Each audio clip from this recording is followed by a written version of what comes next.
Hold on. Just give me an initial report. We're not going to vote. Just an initial report. We don't have to. I'll stretch it. But it's an initial report. It's not the time. Yeah. I'm starting. I'm starting it. I'll stretch, but I'm starting it.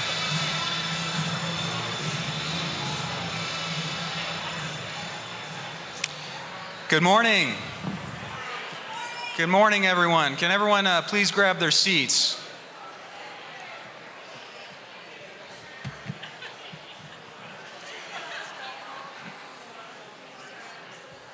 As we're grabbing our seats, can I have Pastor Mike and Vera Ortegon please come to the stage?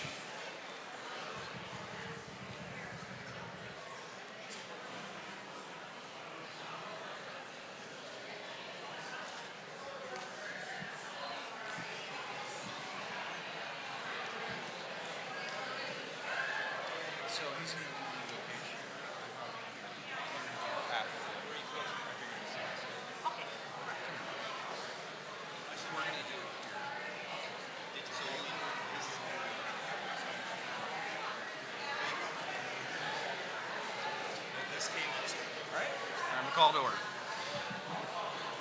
Okay, the special meeting of the Colorado Republican Committee is called to order.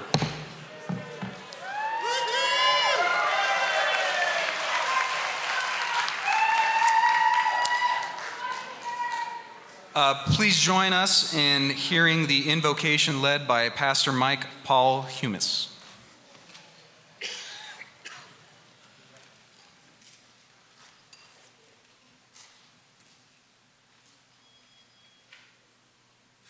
You guys can sit down for a minute.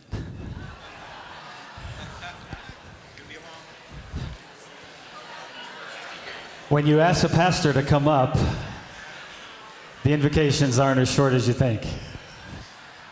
I'm just going to speak to you guys for a couple minutes, and I have the okay to do so, so I'm not stepping out of a line here. But I just want to share with you some things on my heart just as we kick off this meeting. And let me start here. There's a scripture in Joshua, and you have Joshua's leading the Israelites. He's led them into the promised land. And he comes before an angel. And he says this. He says, "Are you for us or are you for our enemies?"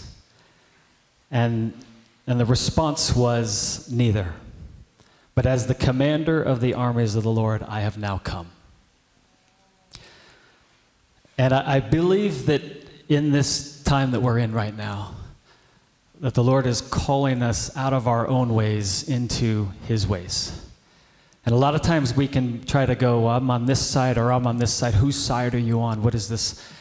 I believe there's one side.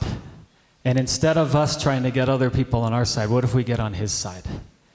And we align with Him, and then He becomes the alignment by which we all move together as one. It says a house divided against itself will not stand. I believe it's now time to bring a unity to this party like we've never seen before.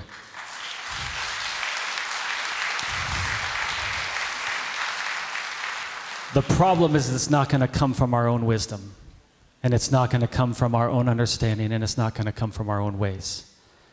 There's a scripture in James 3, and it talks about wisdom, but it talks about two types of wisdom.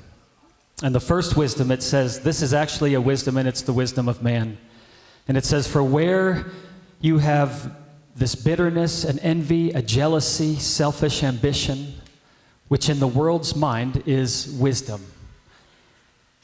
Here's the response. It says, "There you will find disorder and every evil practice." And I know maybe you go, well, that's the other side. Well, I believe that on both sides, regardless of where you stand, that there is selfish ambition, there is a bitterness, there is envy, there is jealousy. And so there's something I believe that the Lord wants to shift in this time. There's a scripture you guys all know. It's 2 Chronicles 7:14. "If my people who are called by my name will humble themselves and pray, seek my face, turn from their ways, their wicked ways, then I will hear from heaven, I'll forgive their sins, and I'll heal their land. The part in there where it says, and pray, there's actually 12 different words for prayer in the Hebrew language, and this one specifically talks about to judge oneself routinely. And I think sometimes even when we pray, we're focused outwardly. We're like, Lord, fix them, fix this. I want to turn it inwardly for a minute. Normally I say eyes off of you, eyes on Jesus. But I believe that there's a time where it's like we need to examine ourselves, each one of us. And if we can fix ourselves instead of trying to fix the person next to us, if everybody can begin to examine their own heart and turn these things and say, okay, instead of what's wrong with them, what's wrong with me? How can I shift? I believe that's the very thing, as we begin to turn our hearts to the Lord, everything begins to change. There's a quote by a man named A.W. Tozer, and he says this. He says, you cannot tune 100 pianos to each other, but you can tune them to one fork. We need to tune to one fork. One other thing here, I'm going to pray into, kind of speak into this and then pray into it, that I believe that there's going to be a spirit of unity in this place, that the Lord's going to begin to shift things.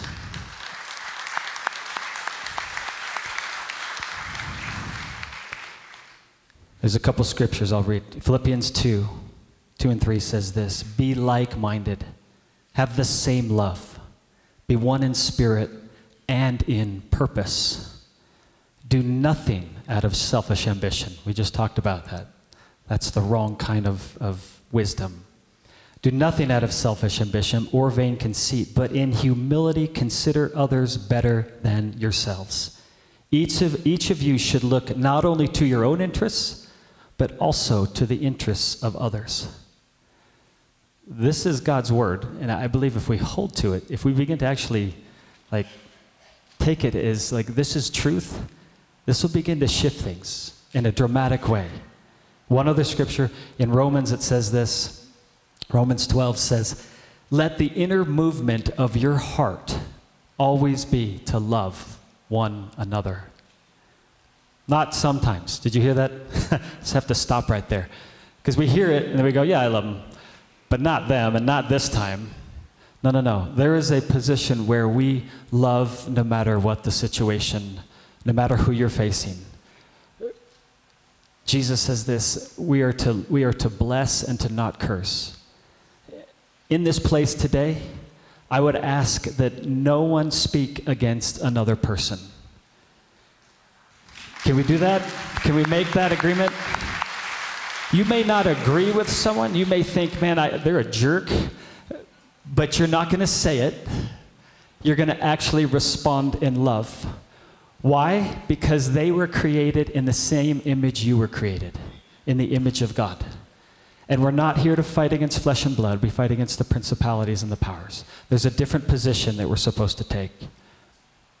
Actually, this last verse, it says, Ephesians 4 says, I urge you then to live a life worthy of the calling. Here it is. This is Paul talking to you guys and me. Let me say, I'm here with you. I don't always do this right. So when I speak out, I'm actually speaking to myself too. What is it? When you point one finger out, there's four pointing back at me. So I'm in this with you. I urge you to live a life worthy of the calling you have received. Be completely humble, gentle, be patient. This is our response today. Humble, gentle, patient, bearing with one another in love. And then it says, make every effort to keep the unity of the Spirit through the bond of peace. Now would you guys stand? And we're going to pray.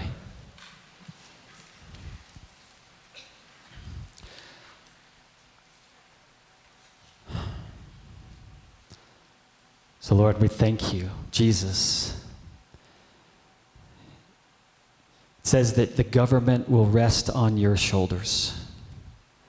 That you're called Wonderful Counselor, Mighty God, Everlasting Father, and the Prince of Peace. And then it says, of this increase, this will be an ever increasing of the government and the peace of God. So Lord, I just pray right now for your peace. I pray for in this place today that there would be a spirit of wisdom and revelation that would fall upon people. That we would not think things just from our own understanding, but we would actually hear the promptings of the Spirit, that we would listen to what you have to say. And Lord, I thank you that in these days we have to align. And we can't just align based on who gets along with us and this thing or that thing. Lord, there's one thing we align. We align around Jesus. And he brings us into the alignment of the true government that is established and to be established and that is ever increasing. So I just pray your blessing over every person in this place. I pray that they would operate from a position of peace, not out of fear, that your love, it says, which casts out fear, would overcome every fear in the hearts of man and woman right now.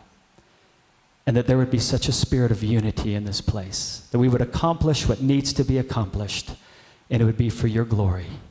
In Jesus' name, and everyone said, Amen. Amen. God bless you guys. Honored to be with you today.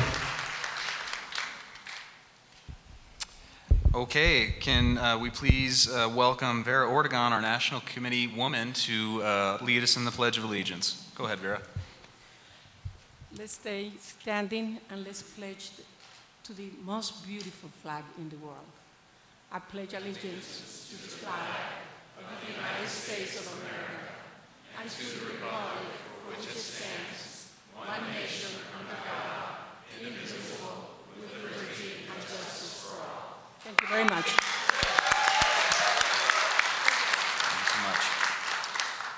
Thank you. Everyone can be seated. Good morning, and thank you again for joining us today at this meeting. I want to say a special thank you to Pastor Mike for the invocation and Vera in leading us in the Pledge of Allegiance.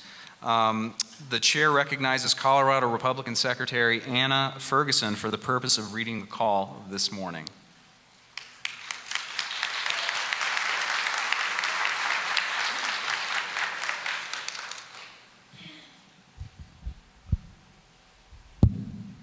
Official call, Colorado Republican State Central Committee meeting. In compliance with Article 5, Section D, and Article 7, Section D of the bylaws of the Colorado Republican State Central Committee, notice is hereby given that the organizational meeting of the Colorado Republican State Central Committee shall be held at the following date, time, and location.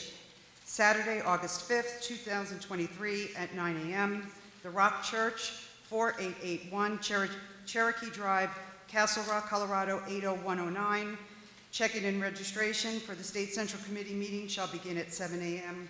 The principal purposes of the special meeting will be to elect a vice chairman of the Colorado Republican State Central Committee and the consideration and adoption of the proposed amendments to the Colorado Republican State Central Committee bylaws. Thank you very much, Anna. The Colorado Republican Committee is convened under the authority of the bylaws of the Colorado Republican Committee and is held pursuant to relevant provisions of Colorado law. The chair appoints Tom Bjorklund as the chairman pro tem of this assembly to preside in the temporary absence of the chairman. At this time, I would like to introduce your State Central Committee officers. They are myself, your party chairman, Anna Ferguson, your state party secretary, Tom Bjorklund, your state party treasurer, Vera Ortegon, your RNC National Committee woman, and Randy Corcoran, your National Committee man. Could we please give them a round of applause?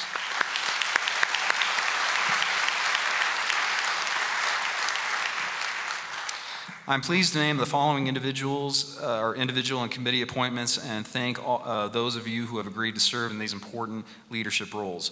For our parliamentarian today, the chair appoints Gregory Carlson, who is a professional registered parliamentarian with the National Association of Parliamentarians. Our Sergeant at Arms today is Tim Brown. He is the individual who is kind of walking around the perimeter here. He will be here just in case there are any disruptions, and he'll handle those appropriately. So please don't disrupt any meeting. The chair appoints the following individuals to the Credentials Committee: Senator Mark Baisley as chairman, James Peabody, and Kim Ransom. The chair appoints the following individuals to the Audit Committee. That's Julie Hayden as chairwoman, Cheryl Glasgow, Debbie Bandemir, and we will appoint a certified public accountant at a later date. The chair appoints the following individuals to the Teller Committee: Peg Cage, Michelle Hart, and Jeff Young. The chair appoints the following individuals to the Rules Committee: Keith Maines, John Fielding, Ben Nicholas, Kim Ransom, Todd Watkins. The chair appoints the following individuals to the Bylaws Committee: Chairman John Fielding, Dan Brown, Brad Collins, Keith Maines, and Sean Haggerty. Can we give these individuals a round of applause, please?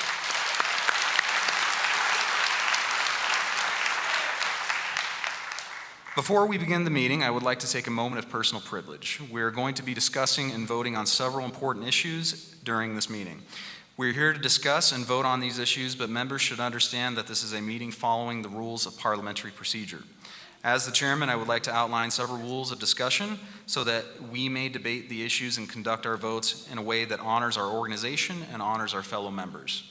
First, it is never appropriate to speak directly to other members. All discussion shall be directed towards the chair, and if a member would like to ask a question or make a point of information, that can be directed to the chair, and the chair can address or redirect the question, the time to do so being taken from the member's time.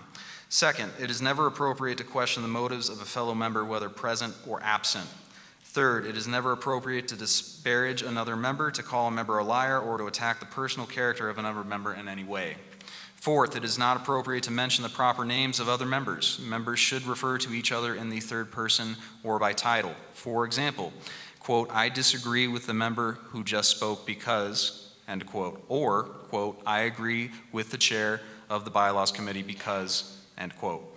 Finally, members may not shout for recognition from their chair. The chair will ignore members who call for the question from their seat. If a member wishes to seek recognition, they should come to the microphone. There's one right there. There's one right over here on the side of the stage. And they should seek recognition and say, "Mr. Chairman." I can then recognize you to make a motion or to call the question. Only one person shall speak at a time. These rules are the principles of Robert's Rules and parliamentary law, so that members on both sides of the discussion can speak passionately about the issues at hand, and so that our debate can be respectful. Any members who violate these rules will be first warned by the chair, and after a second offense will forfeit their speaking opportunity and be ordered to resume their seat. I am confident that all members will abide by these rules. Are there any questions about the expectations? Great. Seeing none, we are still waiting for our initial credentials report, but in the meantime, I would like to welcome up the Colorado Hispanic Republicans so they can make a brief announcement about the good work that they're doing. I believe Greg Lopez and Ray Garcia. Come on up. Give them a round of applause, folks.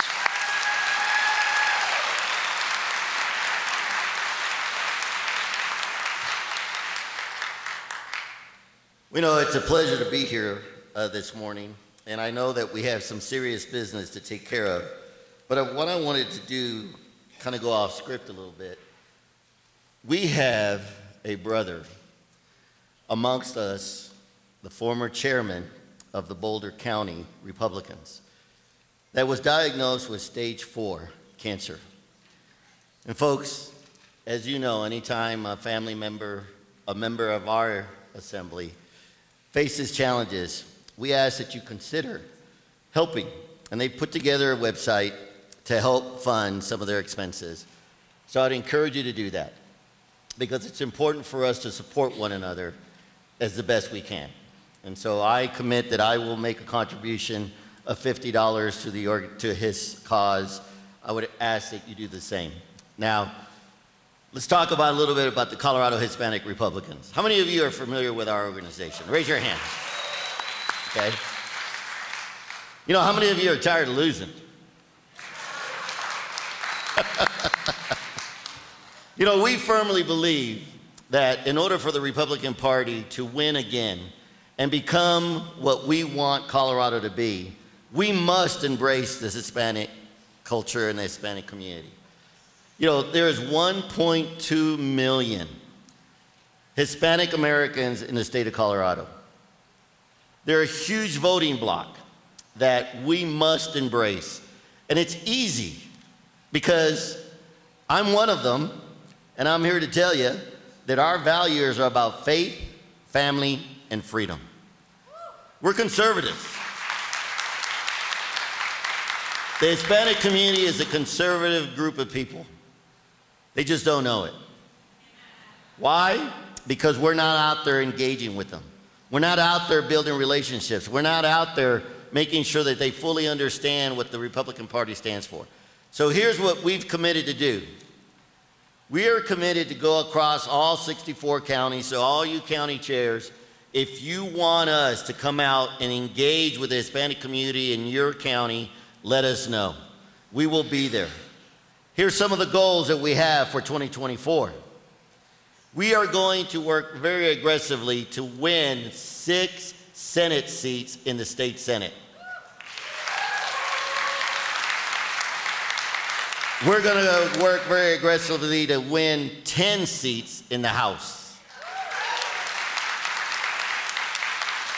And here's what we're going to need your help to do. We're going to ballot harvest. Yeah, you heard that correctly. We're going to ballot harvest 200,000 Republican ballots in the next election cycle.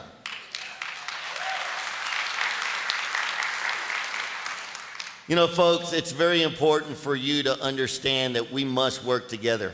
There are 2 giants that we must wake up if we're going to make Colorado, Colorado again.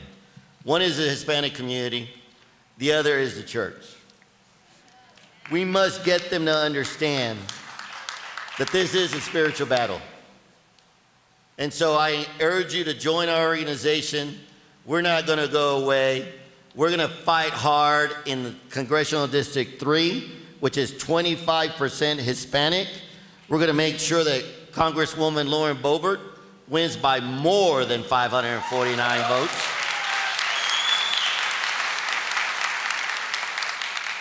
We're going to garner at least 45,000 votes from the Hispanic community for Lauren. We're going to go after Congressional District 8. 38% of Congressional District 8 is Hispanic. So we're going to make sure that they understand what our values are. Here's what I ask you to do. Tell your Hispanic neighbors, your friends, when they want to talk politics and they mention the word Republican, just say these 3 words to them: faith, family, and freedom. That's what we stand for. I'm going to let Raymond say a few words, but you know who I am. Come see me. We need your help. Let's make Colorado, Colorado again. Thank you very much. How you doing? My name is Raymond Garcia. I'm the chairman of the Colorado Hispanic Republicans. I will keep this really short because I can't say anything better than what he just did. So we'll end it with that. Thank you very much.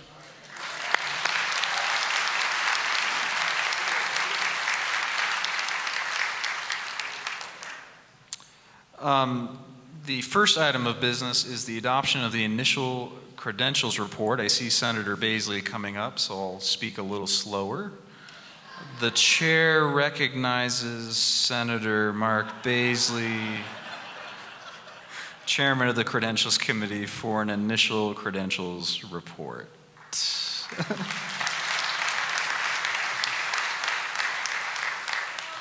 Good morning, everyone. Thank you, Mr. Chairman. Okay, I have 2 numbers to report to you. So we have 352 proxy forms submitted. Due to the fractional voting, the total number of the initial report, this will change slightly for the final, but initially it's 338 and 2/3 votes. 338 and 2/3.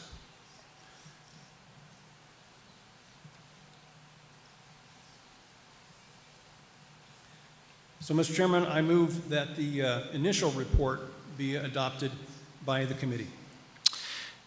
As the adoption of the credentials report has been moved by the chair of the Credentials Committee, the motion does not require a second. The motion on the floor is the adoption of the report of the initial Credentials Committee. A majority is required and only voting Central Committee members may vote at this time. Those in favor of adopting the credentials report say aye. Aye. Those opposed say no. The ayes have it, and the initial credentials report is adopted. Thank you, Senator Baisley. The next item of business is the adoption of the standing rules. The chair recognizes Keith Maines, and I should have given him a heads up. Here he is. The chair recognizes Keith Maines, chairman of the Rules Committee. Thank you, Mr. Chairman. As you excellently described the parliamentary procedure, the rules just assist in that, some specifics that go with that. They're the same rules, almost probably exactly as the previous central committees. I'll highlight a couple changes. The photo IDs were added for check-ins. That's Rule 18. I think previously candidates had 5 minutes, and the chairman said, hey, let's make it 8. And that's in Rule 21. If you've pre-notified as a candidate, and if you haven't, floor nominations still available. That's 4 minutes for them. And then proxy check-ins up to a half hour after the start of the meeting. Rule 4 keeps our meeting focused, and it just means get her done. And that's saying no resolutions, motions of business other than pertaining to the special. So I do want to point out one typo in Rule 8, and it's in says 20 minutes, and then in parentheses it says 26. So the 26 is a typo, I believe, and so 20 minutes is the time to keep the meeting going. Sorry to interrupt. It's actually the other way. 26. 26. Okay, 26. Thank you. So with the adjustment to say 26 in, and then 26 minutes is written in, Mr. Chairman, I move to adopt the rules. Okay. Without objection, we will dispense with the reading of the standing rules. The motion on the floor is the adoption of the standing rules. A 2/3 vote is required for adoption of the rules. Because we have so many candidates running for office, the chair will first put a motion on the floor to suspend the rules and to see if there is a 2/3 vote to adopt the standing rules as presented. Only if this motion fails for lack of a 2/3 vote shall the chair entertain any motion to amend the rules. Those in favor of adopting the standing rules as presented, please rise. Mr. Chairman, point of clarification on the numbers that were reported. If I heard him correctly, he said 352, including the proxies. 2/3 of that would not be 339. It's the fractional voting. Yeah. Okay, I understand. Thank you. Yes.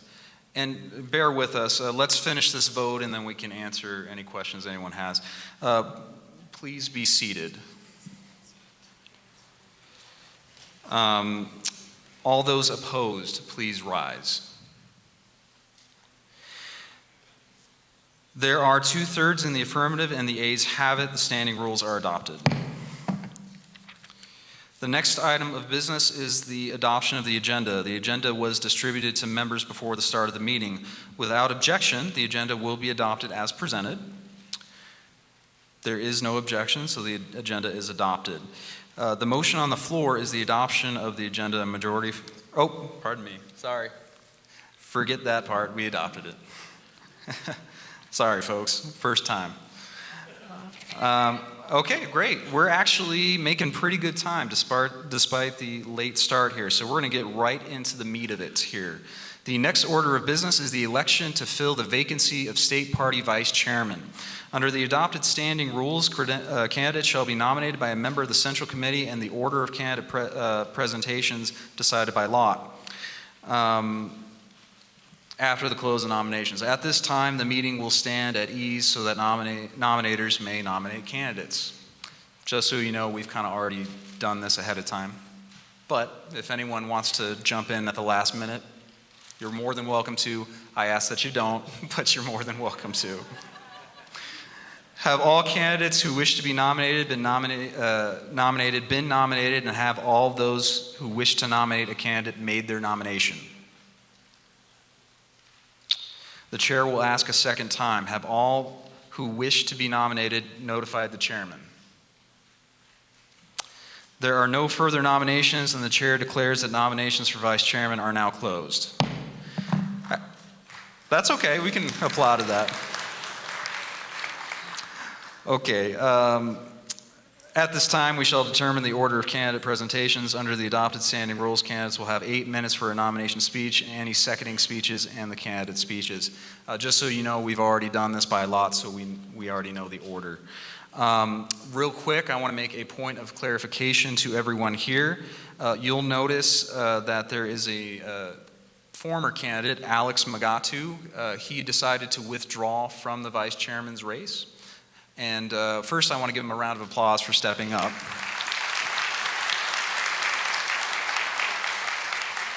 But I also want to say that please do not vote for Alex, especially since he's not going to be nominated and he's withdrawn. We don't want your ballot to be spoiled in any way. The only candidates that are going to be nominated are Aaron Wood, Hope Scheppelman, Todd Watkins, and Dr. Suasay. So the other thing I would like to say to the candidates is you already know your order, so if you could start making your way, Aaron Wood and your nominators making your way.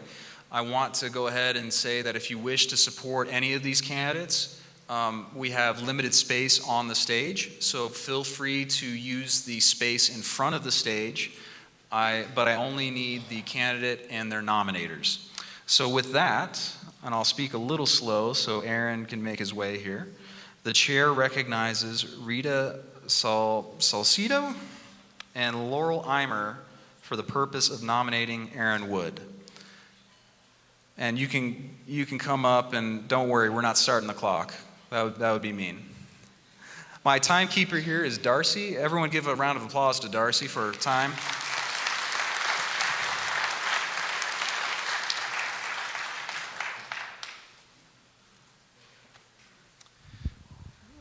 Go ahead and give me a thumbs up when you're ready, and then we'll have the clock start. Okay, clock start, go ahead. All right, hello everyone. My name is Rita Salcedo, and I'm a bonus member from Douglas County. In Ezekiel 22:30, the Lord says, I look for someone among them who would build up the wall and stand before me in the gap on behalf of the land, so I would not have to destroy it, but I found no one. This verse is a painting of a picture of a wall with a hole or a gap in it. A wall was the best means of protection in ancient times. If there was a breach in the wall, there was no means of protection, and the defenders would swarm around that gap and make sure that nothing was left unattended or unrepaired. If it was, the city would fail. God searched for such a defender to stand in that gap, but he could find none. Today, this gap represents the degradation of our culture and our conservative way of life. God is still seeking to find those who will stand in the gap for our friends, family, and country. I must admit that I'm having a little bit of deja vu standing up here in front of you because about 5 months ago, I stood before you telling you about this amazing dad, husband, friend, and patriot, Aaron Wood, as he entered his name for chairman. At that time, he told you what he believed, what actions he was already taking to make sure that he was standing in the gap, and to tell you what time, treasures, and talents that he could bring. He also said that no matter the outcome of that election, that he would continue to fight for our children and our families, and I'm happy to report he's doing so.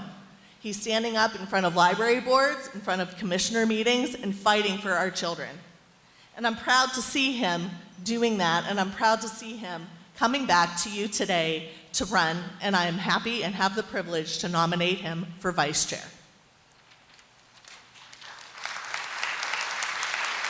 Hello, everybody. I'm Laurel Eimer, bonus member and executive committee member from Jefferson County in CD7. I'm here to second the nomination for Aaron Wood. You all trusted me in 2016 to nominate Donald J. Trump. You trusted me in March to nominate and support Dave Williams.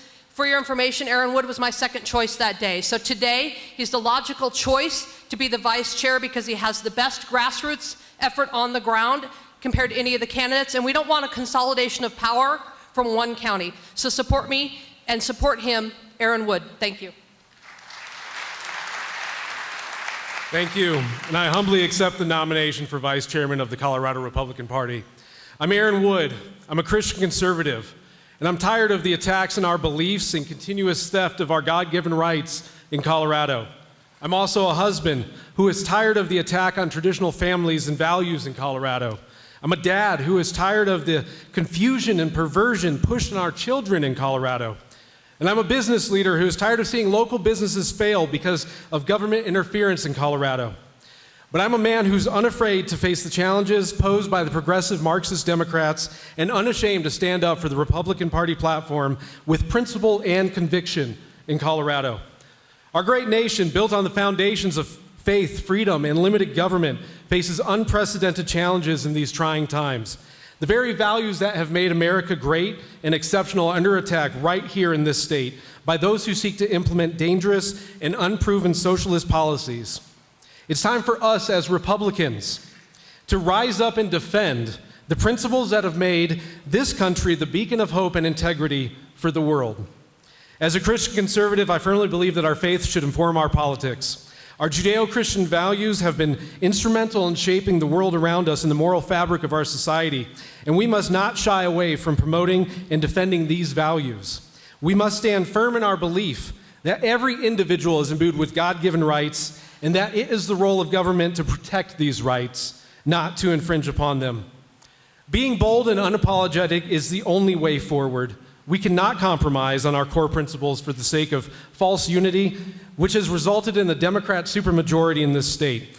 Instead, we must be strong and unwavering in our commitment to conservative values and ideas. And it is this strength that will attract like-minded individuals and inspire a new generation of conservatives who are not afraid to stand up for what they believe in.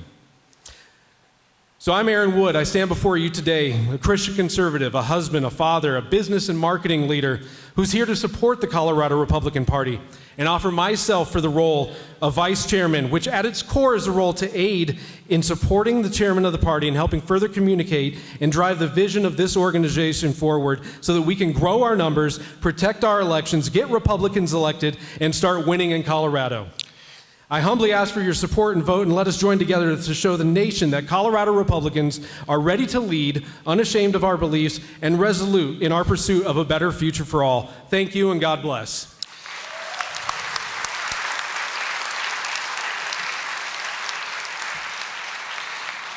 The chair declares that Aaron Wood is nominated for Colorado Republican Vice Chairman. At this time, I'm going to ask that Hope Scheppelman make her way to the stage with her nominators. And just so everyone knows, we're gonna be polite with candidates and speakers. We're not gonna cut everyone off immediately. We're gonna give them some time to finish their thoughts. But I assure you, I want to get out of here by about 2 if I can help it. So we'll make sure to stick to that time frame. But with that, the chair recognizes Vanessa Ruggles and Lisa Zimmerman for the purpose of nominating Hope Scheppelman. Give me a thumbs up when you're ready. Okay. Timekeeper, go ahead, and your floor is yours. Hello, I am Vanessa Ruggles, second vice chair with La Plata County. It is my honor to stand before you to nominate Hope Scheppelman for our state GOP vice chair. Hope is a wife, veteran, daughter, critical care nurse practitioner. She currently is the secretary for La Plata County GOP. In 2022, Hope was the campaign and fundraising chair for an HD 59 candidate. I feel Hope's past accomplishments in her career will help her be the best candidate to unite Colorado and bring us together. As a nurse practitioner, she had to learn to work well under pressure. She was an assistant director for critical care nurse at 2 of the #1 hospitals in the nation, and a member of a quality improvement team at those hospitals. She spearheaded a full range of provider responsibilities, including but not limited to patient care, establishing bylaws, policies and procedure development, and budget analysis. She collaborated with multidisciplinary teams, physicians, ancillary services to ensure appropriate patient community outreach services and programs were in place. She had to disseminate information received at executive meetings to the community for the federal government during COVID. Hope is passionate about legislation and educating our communities. In fact, her husband Steve made the comment she should have been a legislator rather than a nurse, as the amount of love and passion she has for legislation and doing what is right to turn our state red again. Hope used her healthcare and constitutional knowledge to provide expert testimony for our Colorado State representative legislation this last session. She was an advocate for individuals, families, children, and parents. Hope has learned how to work well with others to achieve common goals, working to manage conflict and make decisions that are best for an organization as a whole. Her experience as a U.S. Navy corpsman in 2000 to 2004 has prepared her to work with everyone. I ask for your vote for Hope Sheppelman to unite Colorado. Thank you.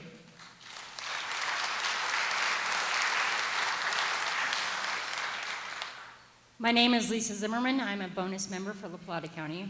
I also represent a different minority that most don't talk about. I'm a single mom. We have a lot of us in Colorado.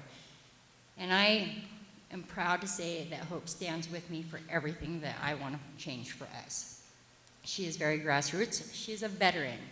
When it comes to legislation, if you have any questions, she's going to have an answer because she spends more time researching that than anybody else I know. So I am here to give my second for nomination for Hope Sheppelman.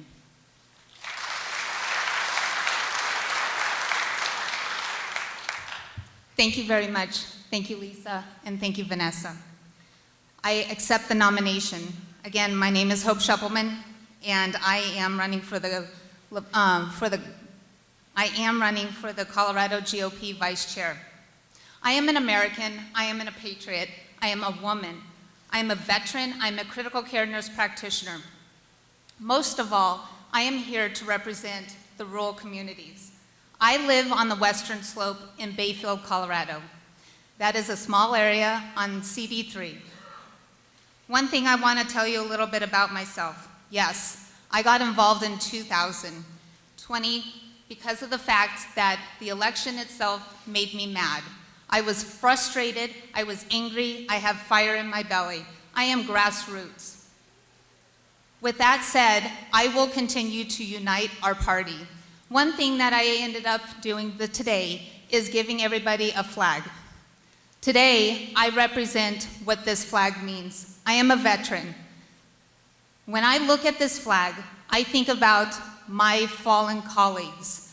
I think about the ones who step forward and have sacrificed the most important thing in their life, and that is for our freedom.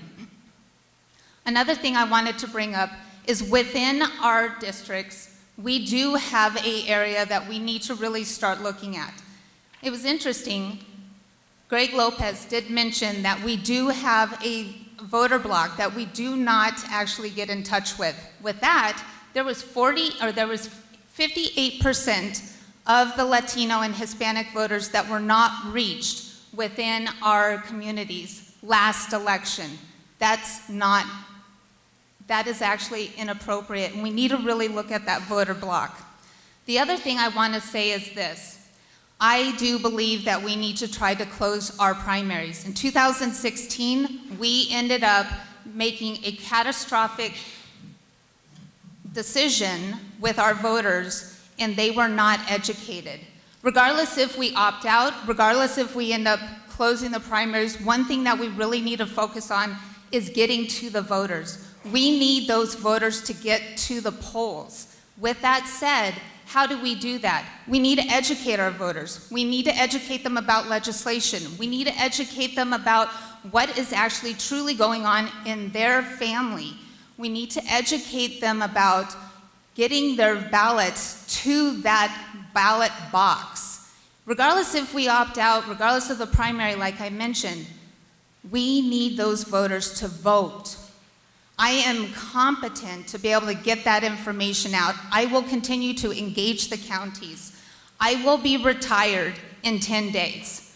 I will be able to dedicate my entire being getting to every 64 counties, having conversations, making sure that our communities are heard, that our Republican values are heard. We need to unite. We need to make sure that our values are disseminated throughout the Republican Party. And thank you. I will be your vice chair for the next 2 years, and I will make sure that I am competent, that I will be able to reach out to those community members. Thank you.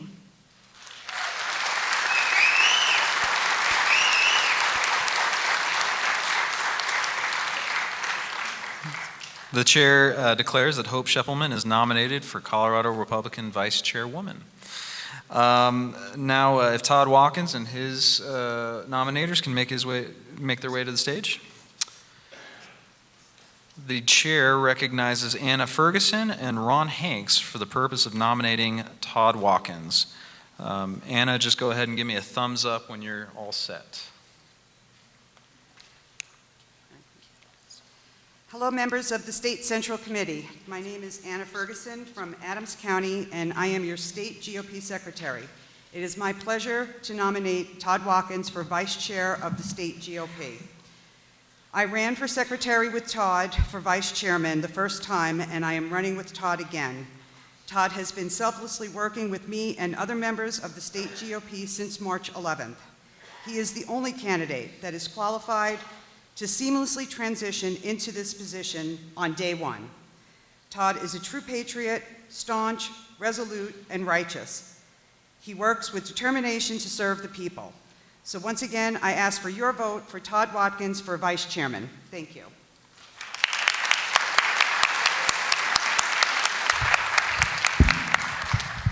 Well, good morning. I'm Ron Hanks from Fremont County, and I second the nomination of Todd Watkins for Vice Chair of the Colorado GOP. This is a Yogi Berra moment, a deja vu all over again.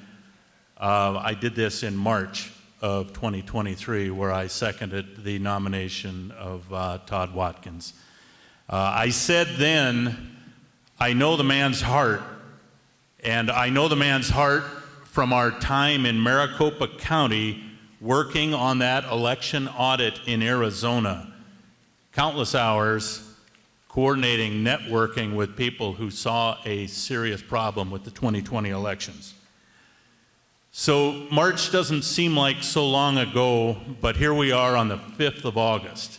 And today is really a day that requires bold action, and I believe it requires that we add bold leadership.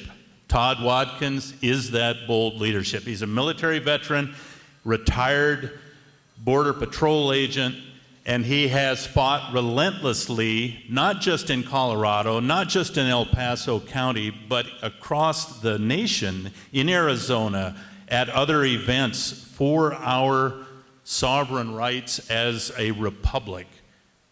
And foremost among those are free and fair elections.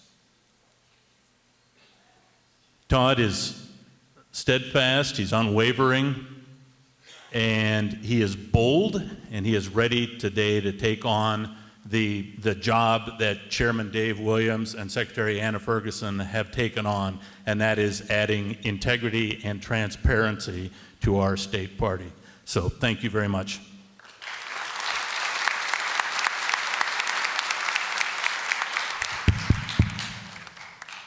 What Ron said. You know I got to be brave if I'm willing to take the podium after Ron Hanks. So friends, Republicans, Coloradans, lend me your ear. I come today to ask for your support, your assistance, your contribution to undertake a most noble task to restore and save our constitutional republic. Not since 1775 have our rights and liberties been so oppressed by a tyrannical government. For far too long, we have borne the slings and arrows of outrageous fortune wielded by a uniparty cabal hell-bent on absolute dominion over our lives. It falls on us and our party to stop this and reverse the totalitarian process in which we find ourselves.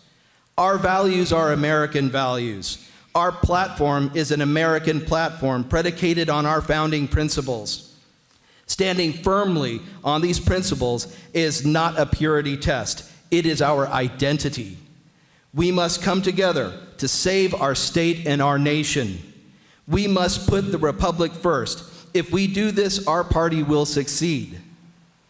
For 28 years, between the Army and the United States Border Patrol, I swore an oath to support and defend the United States Constitution against all enemies, foreign and domestic.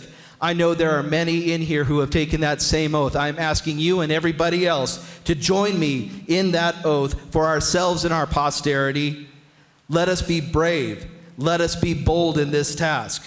Our way of life and our future hang in the balance. For such a time as this is our moment. There is no cavalry. We're it.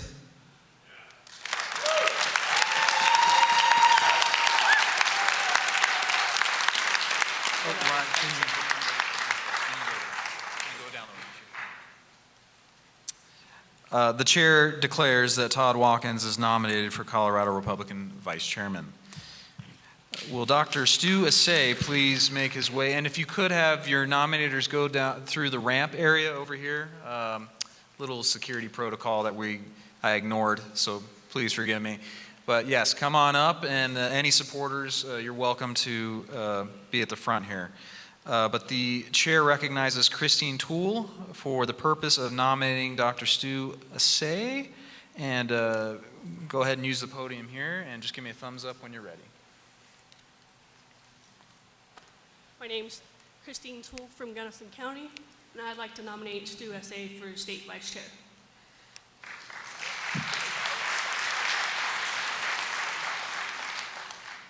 Good morning, everybody. My name is Stu Assay, and I accept the nomination. I guess my presentation is going to be a little bit different than the three previous discussions that we've heard. I would like to identify some issues that I think we need to do as Republicans to get Republicans elected and to get the voter base out. And a lot of this is going to be reflecting on experience from Gunnison County. I would like to think that at least most of us have seen an email or two that you've gotten from me that has my bio in it. Maybe, yes, I hope. This is really weird because all the lights and I can't see people's faces. So I'm going to kind of dispense with the bio part, and I'm going to just get right to it. A few weeks ago, the chatter started about opting out and Amendment 7. And I guess my candid response to this whole thing with opting out is we've got to close the primary. A couple of years ago, if you're familiar with Lauren Boebert's campaign, Gunnison County was a victim of having an open primary. What we found was about 2 months before the primary, letters to the editor started showing up in the Crested Butte and Gunnison paper that were encouraging Democrats to register as unaffiliated so they could get 2 ballots for the primary. The purpose was to vote against Lauren Boebert and vote for Don Coram. Unfortunately, Lauren Boebert lost Gunnison County by almost 500 votes. So I guess that's my perspective on what we need to do with closing the primary. Another point that I'd like to make is, as you probably know, I lived in Adams County for almost 40 years. So I lived and worked with Adams County GOP. I had this nice little urban crucible that I got trained on. And in moving to Gunnison County, once you get out into rural Colorado, you get an entirely different culture, a different perspective of what's going on with the Republican vote. So this is, I'm not speaking against urban counties, but this is kind of the facts. Rural counties put a lot of faith in the urban counties to maintain the Gold Dome. When we started losing the Gold Dome, the rural counties were looking at, oh my God, we're never going to get it back. What the heck? Why should we even participate? Because we do not have the numbers to turn this problem around. They walked away from the party. They became unaffiliated, and it's very difficult to get those folks back. When you talk to an unaffiliated voter, and we probably all have, what's the reaction that you get? Why did you vote that way? Sometimes the reaction is, well, I'm kind of a warm and fuzzy person. I kind of like the way they talk. Wait a minute. We don't want those folks voting for Republicans. It sounds a little liberal, if you ask me. Do unaffiliated voters really know what they're voting for? Chances are they don't. So they've got two options. You're either going to vote for a party that has principles and core beliefs, or you vote for the other side that doesn't, right? What's the problem here? Well, I think the Republican Party has failed in getting the message out to the unaffiliated voters. We've got to teach them what being a Republican is all about. We've got 65 weeks between now and the general election. Would our time here have been better spent working on a plan for the 2024 election? What is the party's plan coming October 1st once the opt-out vote comes around? How are we going to organize and get folks to vote for Republicans? That's a concern. Winning back Colorado is going to take a long time. The Democrats have been at it for a long time. They've been infiltrating boards and commissions. Let's start with the governor. The governor appoints boards and commissioners. We have county commissioners. They appoint different commissions and boards within the county. There's school boards. There's water and sewer districts. They have infiltrated all of these parts within our culture to push their agenda. And we have not been actively doing that. I don't know how many counties have got newsletters where they're out there promoting or advising folks in the county as to what these positions might be available, but we've got to start doing that. It's going to take a long time. We've got to get the grassroots work going.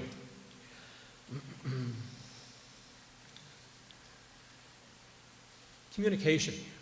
That's a big, big deal. I think when Dave first took over, he and I were trying to have a little communication thing going with email.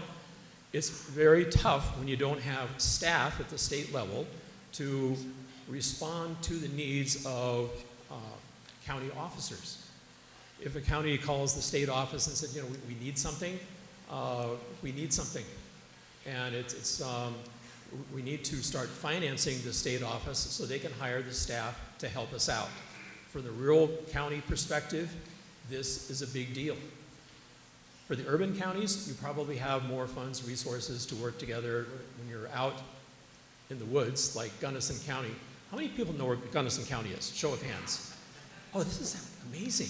You guys know that Gunnison County's got 3,300 square miles? That's about as big as Denver, Adams, Arapahoe, Boulder, Broomfield. See, I got that combined on our population, not voter base, population is 18,000. So we've got a lot of space between voters, in a word. So there's a kind of a what if. I'm going to get back to this. How can we better service those rural counties? And I haven't talked to Dave about this yet. I really like this idea, and here it is. What if the state party opened an auxiliary office in Grand Junction to basically service those West Slope, specifically CD3 counties? It's going to make the state office more accessible for the whole state, and it's going to make us more transparent. Getting information from the state office, as I mentioned, historically it was nice. We had Joe Jackson, we had Matt Denning and whatnot, but now our staff is kind of limited. So we've got to work with Dave in kind of like filling that gap. But it's a gap that we need to fill, especially before 2024. I would like to provide the transparency. I would like to know how much money the state has to work with. Certainly Gunnison County doesn't have a lot. How are we doing on time? You were actually over time, but I'm being generous because we're ahead of schedule. Oh. But if you could wrap it up, that'd be awesome. great. Okay. I got one more thing to share with everybody. This is kind of cool, and I'm going to wrap up and thank you all. Gunnison County is strapped for cash. So we went outside the box, and this is what we did.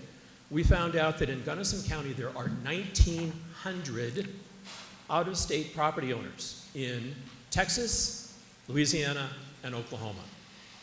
We sent out a letter to these folks out of state saying, look, can you help us out? We have got to fight property taxes. We've got to help support our school board candidates, whatnot.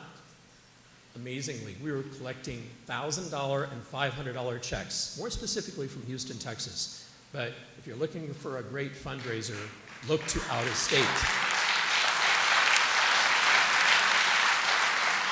And speaking of fundraisers, you know, I didn't run like a super intensive campaign here, but I'll make you this promise, that if you vote for me and I win, I will hand Dave a $1,000 check before I leave the door. Thank you very much.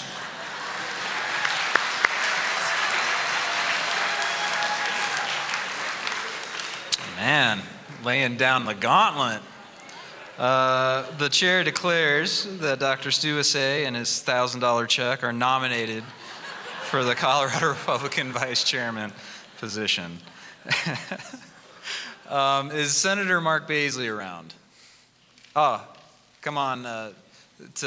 To make sure security doesn't tackle you, go through this way. At this time, and before we cast the first ballot for the election of Colorado Republican Vice Chair, we will adopt a final credentials report. The chair recognizes Senator Mark Baisley, Chairman of the Credentials Committee, for a final report. Thank you, Mr. Chairman. So I have three numbers I'm going to deliver. First one is a curiosity number. I was curious about that myself, but we added that up. The total potential votes, if everyone had shown up and brought all their credentials and everything, would have been, or would be, 406.16 votes. So that's just something to know what it could be if everyone participated, who could participate. So, Mr. Chairman, after finalizing 355 votes are represented here, and due to the fractional voting, then the total number of votes is 341.166. That's 341.166. And on behalf of the Credentials Committee, I move the adoption of the final credentials report. The adoption of the credentials report has been moved by the chair of the Credentials Committee. The motion does not require a second. The motion on the floor is the adoption of the report of the Credentials Committee. A majority is required, and only voting Central Committee members may vote at this time. Those in favor of adopting the credentials report say aye. Aye. Those opposed say no. The ayes have it, and the credentials report is adopted. You can applaud for that. That's all right. At this time, the chair recognizes Peg Cage, the chairwoman of the Teller Committee, for the purpose of providing instructions on voting. Give Peg a round of applause, everyone.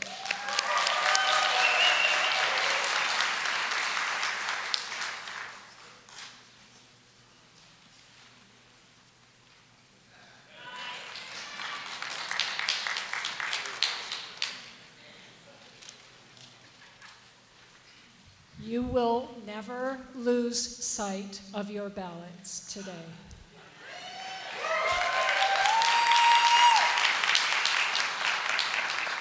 Thank you. However, there are a few little rules. When you vote, you must take your ballot and fold it in half. If you fold them together according to Robert's Rules of Order, we throw them all out and count it as one spoiled ballot. If you want your vote to count, fold it singularly. That's okay for most people, but if you're carrying 20 proxies and you fold them all together, you're the only one who will be destroying 20 votes. So it will count as one invalid ballot. Very important, we will have teller teams down here. We have 6 teller teams. 1, 2, 3, 4, 5, 6. All of these are express lanes. If you only have one ballot, go to one of them. If you're carrying several ballots, go to one of these guys and we'll get you through faster. Each ballot box should carry maybe 80 or less ballots, so these guys are going to tally them up really quickly. All right. You've got your first ballot? I think we're good to go. I would like to call up at this time my judges team, this little table over here with the judges. I would like to call them up. They're non-voting members, and they each represent one of the candidates. And they will be our first tellers. They will be C and D. And as soon, I would like all of the, over there for Team D. No.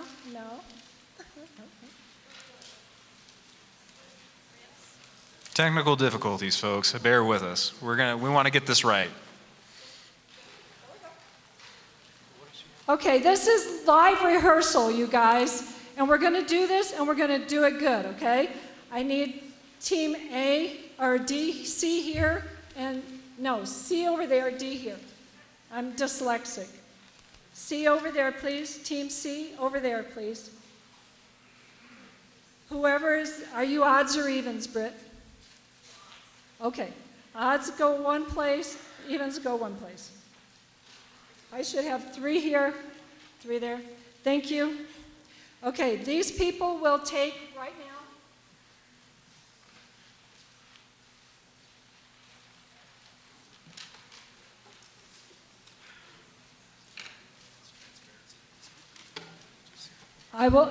I only need the judges' teams. The rest of you will be voting, so make sure that I only have these guys right now. Okay, I am going to give Team D's ballot box to this, this one. And I will also give them a sheet.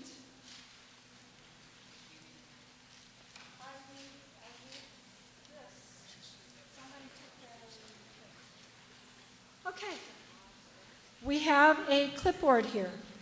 As you come up with your ballot, you will show your badge to the team. This is a whole team. Nobody's doing this on their own.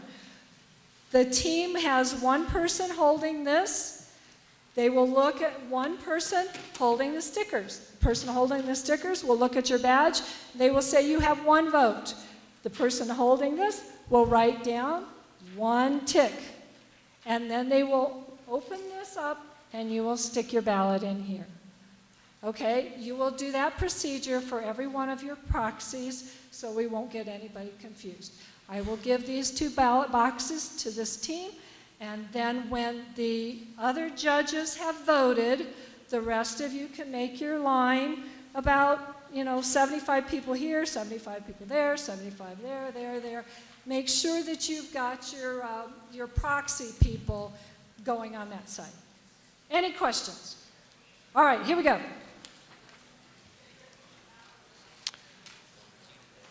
Okay, everyone, bear with us as we get set up. I will open the polls as soon as Peg and her team are ready.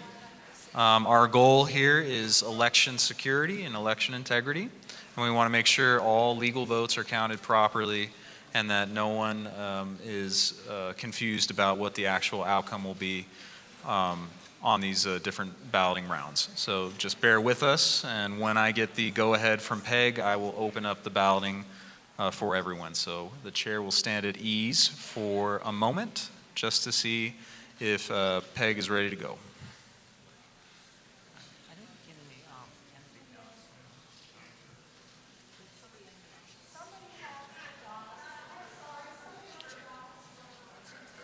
Mr. Chairman. Chair recognizes Richard Keck.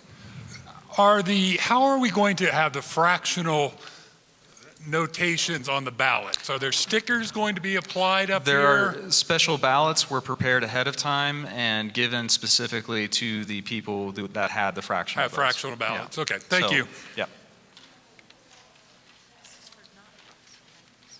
Mr. Chair. Yes, please state your name and your county. Carrie Cooey from Garfield County. I'm concerned about the ballots, the paper ballots cast today. And the reason being is that I've been given 2 ballots for 1 round. I have 4 ballots in my hand. I only have 3 votes today. There are some irregularities. Might be only mine, but people should check to make sure. Sure. Well, if you could, please, let's speak with the teller committee and let's correct that. If everyone could please check their ballot packets. If you have more than 1 ballot for any of the rounds, please come let us know immediately. That is certainly not our intention. I'm gonna assume that there are good Republicans in here who, like Carrie, would be willing to come up and make sure that there are no issues within their packet.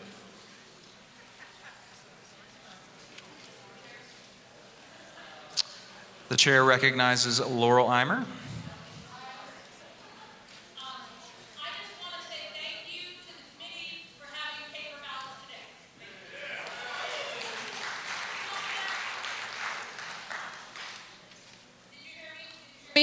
I wanted to say, sorry. Woo. I wanted to say thank you for having paper ballots today.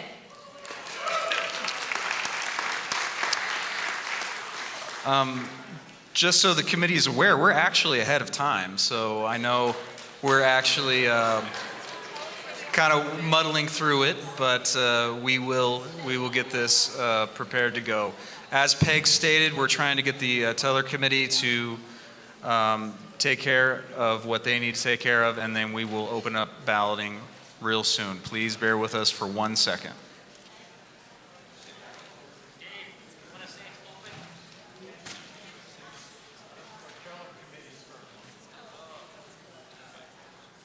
Okay, I got the go-ahead from our chairwoman, Peg, that we can open up balloting. So the chair declares that the polls are open for voting. The meeting will stand at ease while members vote. You have approximately 15 minutes to vote. Mr. Chairman, point of order. Yes, the chair recognizes Rick Castor. Rick Castor, Fremont County. I believe that the body is not supposed to vote until the members on the teller committee vote, so we can work the thing. So they need to take time to wait till we vote, please. The chair was informed by Peg Cage that we could open balloting, but we... Hey. Well, that's not what they're saying. Tell him. Only tellers? Forgive us, ladies and gentlemen. Let the teller committee please vote first, and we will open balloting for general ballots. We do apologize for the mix-up.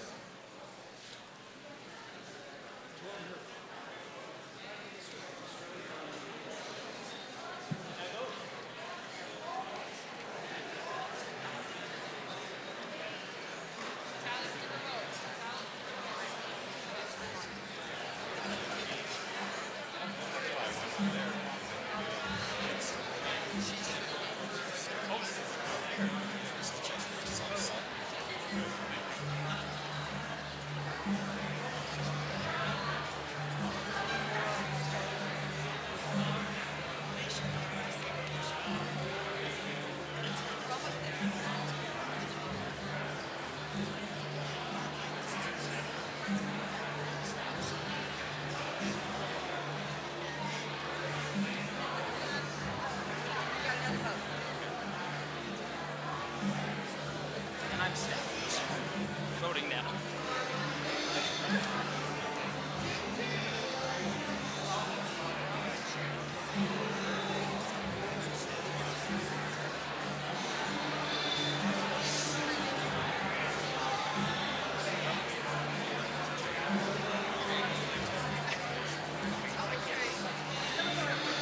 I'll chat with Peg really quick.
Is she our gal anyway?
That line. Yeah, I've been ready. I've been waiting for. Okay, yay.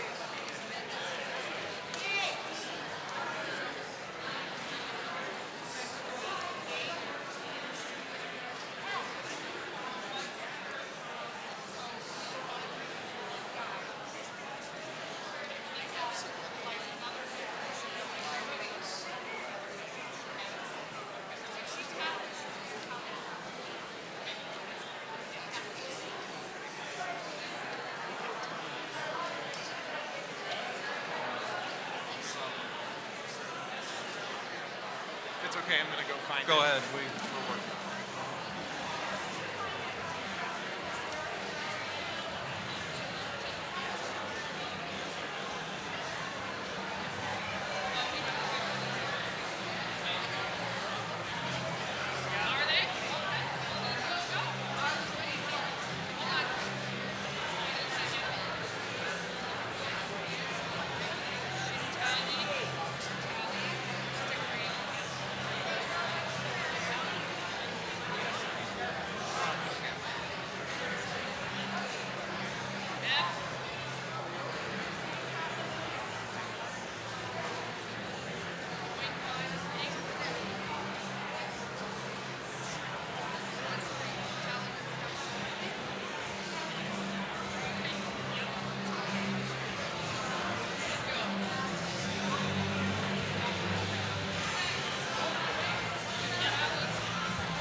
Teller team. My team F needs to be all the way over to the far left, well, right-hand side of the stage in the farthest position. Team E will be at the bottom of the stairs and to my left. That will be your right. Team D will be here at this position to the right of the stairs. My right, your left. Are my teller teams in place?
I know. Please turn down the music real quick. Ladies and gentlemen, thank you for bearing with us. The polls are open. You may vote at any of these stations. We're gonna make sure that this goes smoother for the second round, but thank you for your patience. We're still ahead of time, so we're still making good progress. Thank you for your patience.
guys need to vote? There's two.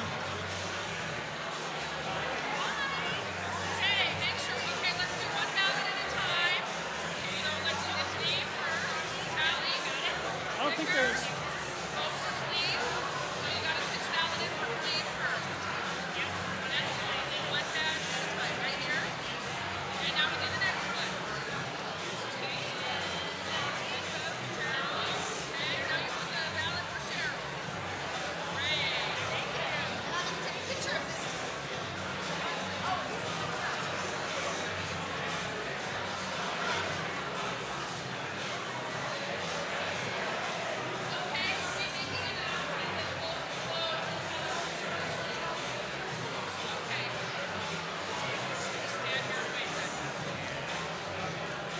Ladies and gentlemen, has everybody had a chance to vote? There are 6 tellers. Has everyone had a chance to vote?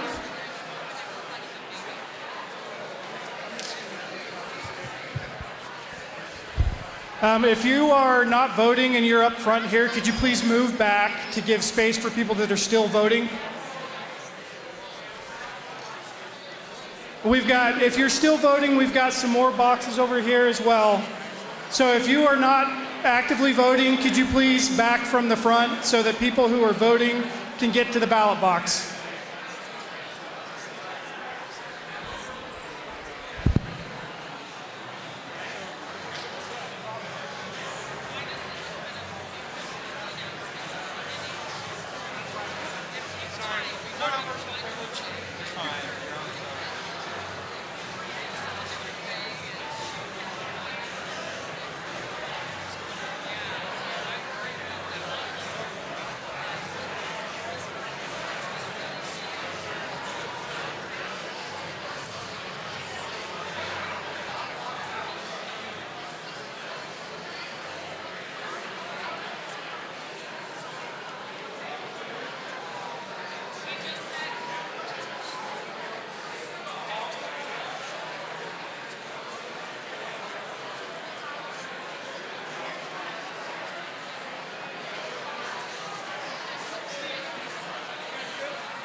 Ladies and gentlemen, I just want to get a quick check. Is there anyone actively voting right now? Has anyone in their seats already voted? Okay, I'm going to keep this open just for a few more minutes because it looks like everyone has already voted. But we'll keep it open for another 2-3 minutes and we'll do a quick check after that.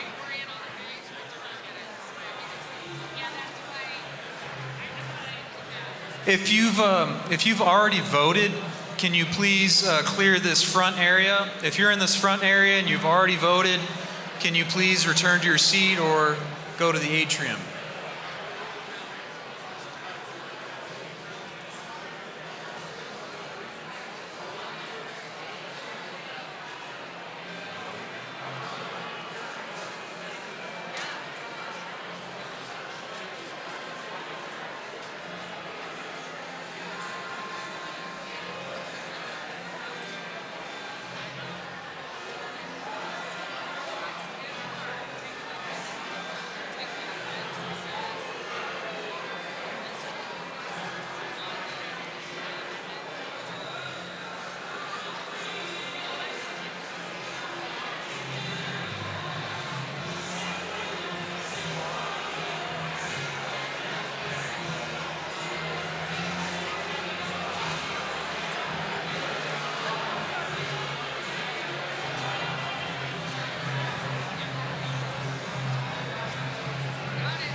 This meeting will come back to order.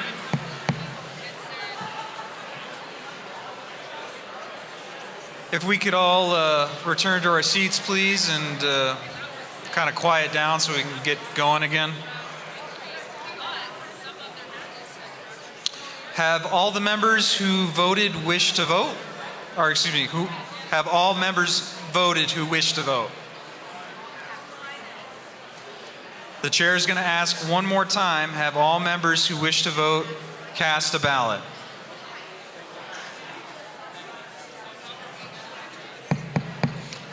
Can we please quiet down? Quiet down, everyone. I'm going to ask one more time, has everyone who wants to vote, have they already voted or no one else? Okay, last call then. Seeing no one running to the front here, the chair declares that the polls are closed. Okay, if everyone could return to their seats, we're going to get to presidential candidate remarks. If you guys want to hear from some major candidates. So everyone kind of at the entryway, if you want to make your way to your seats, that'd be great. Just like to point out, we're ahead of schedule. The teller committee is making its way to their positions. They're going to be counting. So you can see exactly what's happening. I'm dragging out a little bit of time here because people are making their way back to their chairs. But I do want to make a little bit of a clarification about what we're going to do should we go to a second round. For this first round, we had the teller committee members vote first. We're going to go ahead and reverse that. We're going to allow for general balloting to start so all of you can get your vote in should there be the need to. And then the teller committee will vote after that, and then I'll close the polls. Everyone kind of on the teller committee understands where they need to be for that second round, so it should go quicker than it did the first time. We do appreciate your patience, and thank you for bearing with us. With that, let's go ahead and get into presidential candidate remarks. I'm going to go ahead and introduce the first candidate. He really needs no introduction. He's the 45th President of the United States. You may have heard of him, Donald J. Trump.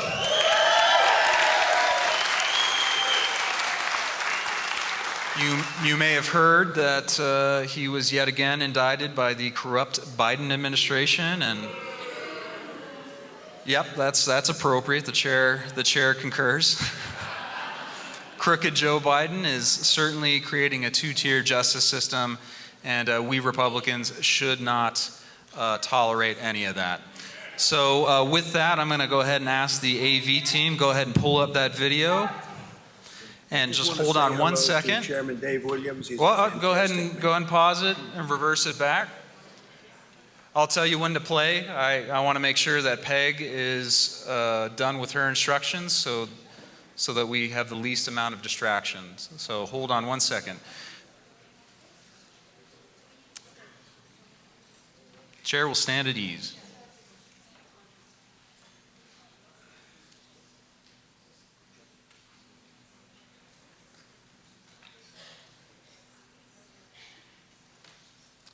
Okay, if the AV team can get the video up first, but don't play it.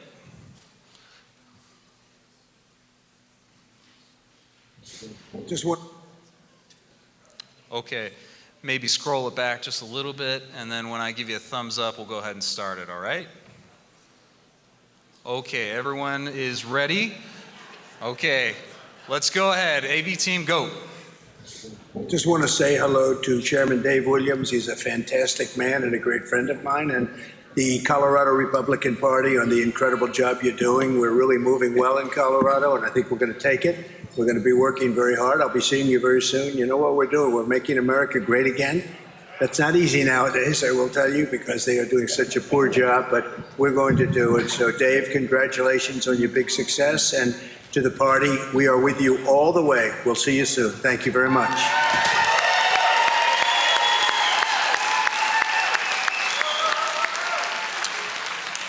I bet you didn't know I'm a great friend of President Trump's.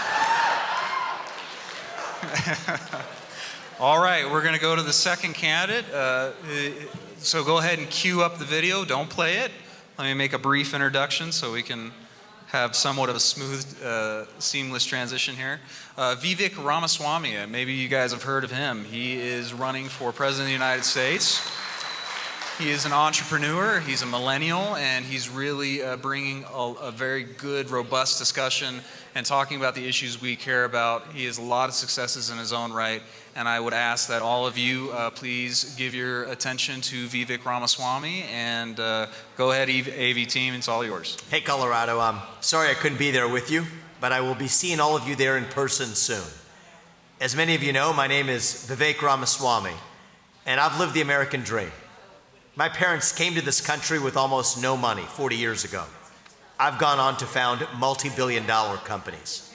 I did it while getting married to my wife, Apurva, bringing our 2 sons and raising them in this world, and following our faith in God. I am genuinely worried that that American dream will not be available to my 2 sons and their generation if we go in the direction we're heading right now. For a long time, we as conservatives, we've been running from something.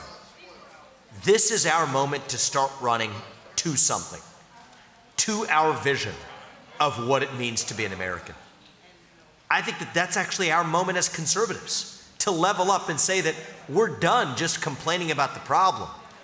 I'll speak to you as a member of my generation. I'm 37. I'm the youngest person ever to run for US president in our party.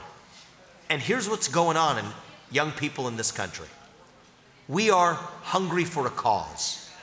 We are starved for purpose and meaning and identity at a time in our national history when the things that used to fill that void, faith, patriotism, hard work, family, these things have disappeared, only to be replaced by new secular religions, wokeism, transgenderism, climatism, COVIDism, depression, anxiety, fentanyl, suicide. It is not an accident that we see the rise of these same poisons at the same time. These are symptoms of a deeper void at the heart of our nation. And what we need to do as conservatives and as Americans today is to now level up and fill that void with the vision of American national identity that runs so deep that it dilutes the woke agenda to irrelevance. That's how we win. What does it mean to be an American? It means we believe in the ideals that set this nation into motion 250 years ago. Ideals like meritocracy and the pursuit of excellence.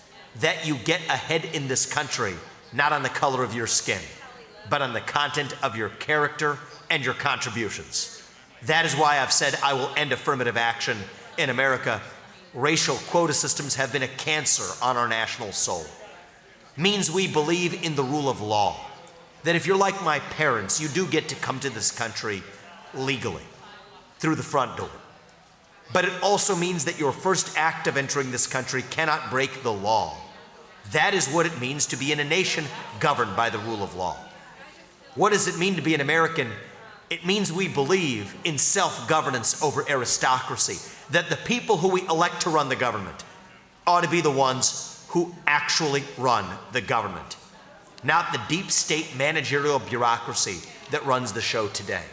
That's why I've said that I will reduce the federal employee headcount by over 75% in my first term.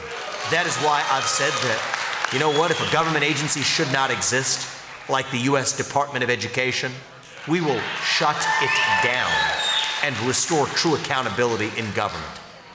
We fought an American Revolution in 1776 for certain ideals. Ideals that we need to live by today. The real question in our moment right now, the real question in this primary is, do you want incremental reform or do you want revolution? The ideals of the American Revolution. I stand with the American Revolution.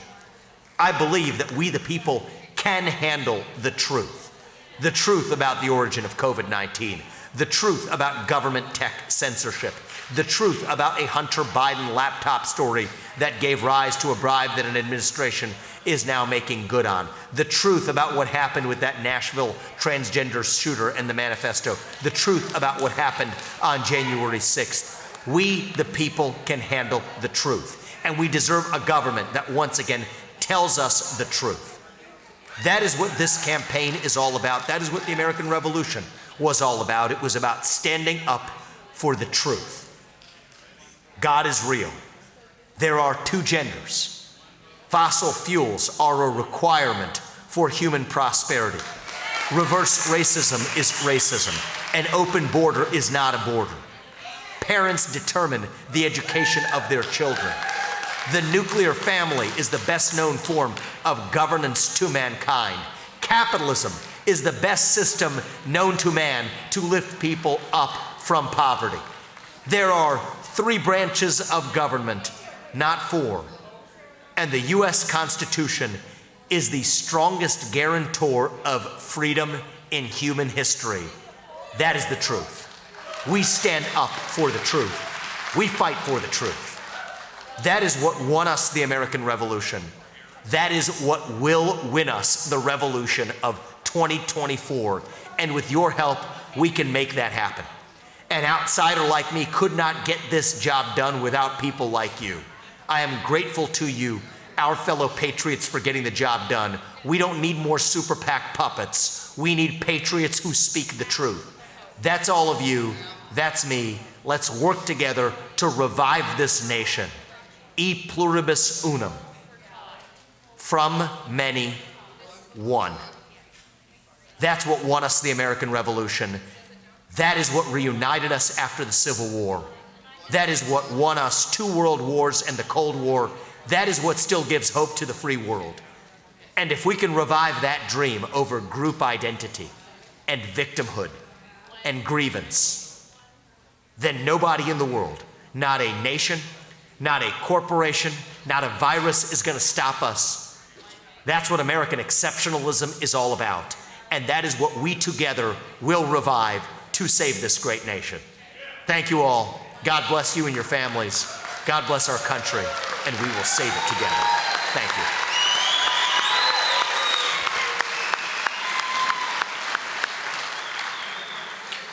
you. Okay, we have one more video from you, and let's just say he's a better governor than the one we got. So if the AV team can go ahead and queue up. There he is. Ladies and gentlemen, this is Governor Ron DeSantis. He is doing a phenomenal job in Florida, and we certainly appreciate him wading into the major fights, especially when it comes to fighting against the woke transgender agenda that we're seeing that's forced upon our kids. But with that, go ahead, AV team, go ahead and press play. Hello, Colorado Republicans. This is Governor Ron DeSantis sending greetings from the Sunshine State to say thank you for fighting the good fight on behalf of our God-given rights and proven family-first conservative principles. I know how hard it can be to live under the tyranny of radical Democrats and their bankrupt views about the America we love. I want you to keep faith and know there is great hope. For example, Colorado should be proud of the great leadership from people like Congressman Ken Buck, who I had the privilege of serving with in the U.S. House of Representatives. Leaders like Ken have stood firm for our limited government principles while also exposing the hypocrisy of the Biden administration that seeks to expand out-of-control government and to erase our borders. Likewise, you can have great hope in your chairman, Dave Williams, who is rebuilding the party and even negotiated a historic agreement with the Colorado Libertarian Party to stand down and not run spoiler candidates. While this deal may only count for a few percentage points at the general election, those few points traditionally cost millions of dollars and are often the margin of victory or defeat in competitive races. I'm always encouraged when genuine grassroots conservative leaders like you, Dave, and Ken succeed, even though some will hurl slings and arrows at us because of it. Our country's in a state of decline, militarily, culturally, and economically, and the American dream is slipping away from our nation's middle class. I'm running for president because it's not enough to simply manage this decline a little bit better than the Democrats. I'm running for president because we must reverse the decline of America and revive this country's future. Thank you for receiving my greetings to you today, and please sign up on my website at rondesantis.com and join our fight to save our country from the decay we see around us. Thank you for your time, and may God bless the great state of Colorado.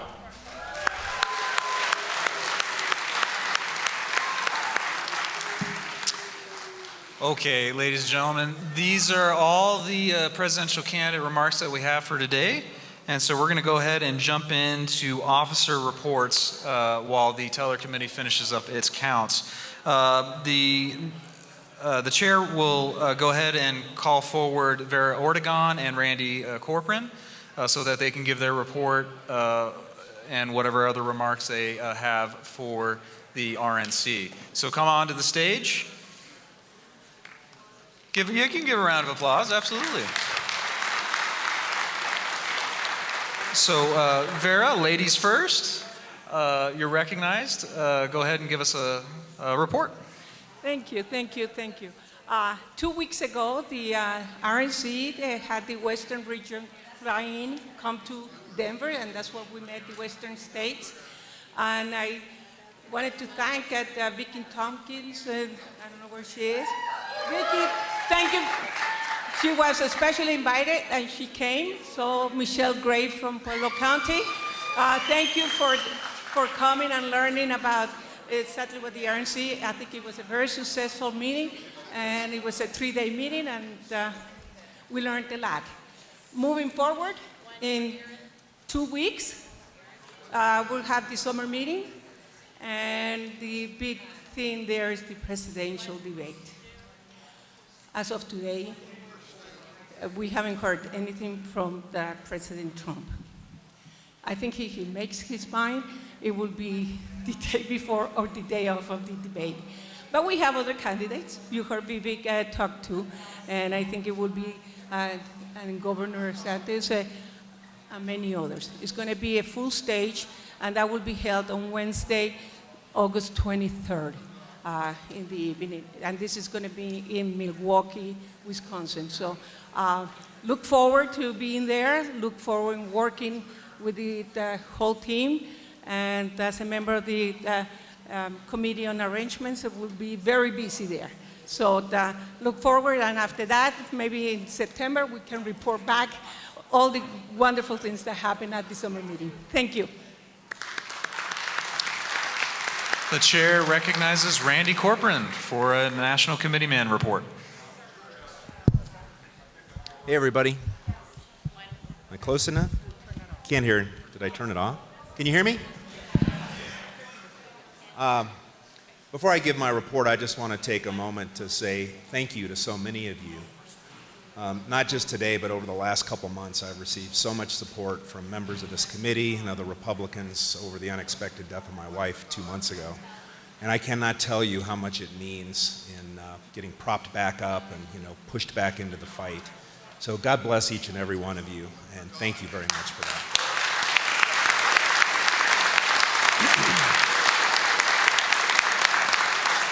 When I was elected National Committeeman about a little less than 3 years ago, I ran on the promise that I was going to bring my Tea Party roots, my grassroots conservative activism, into anything I could do to help point the Republican Party back in the right direction.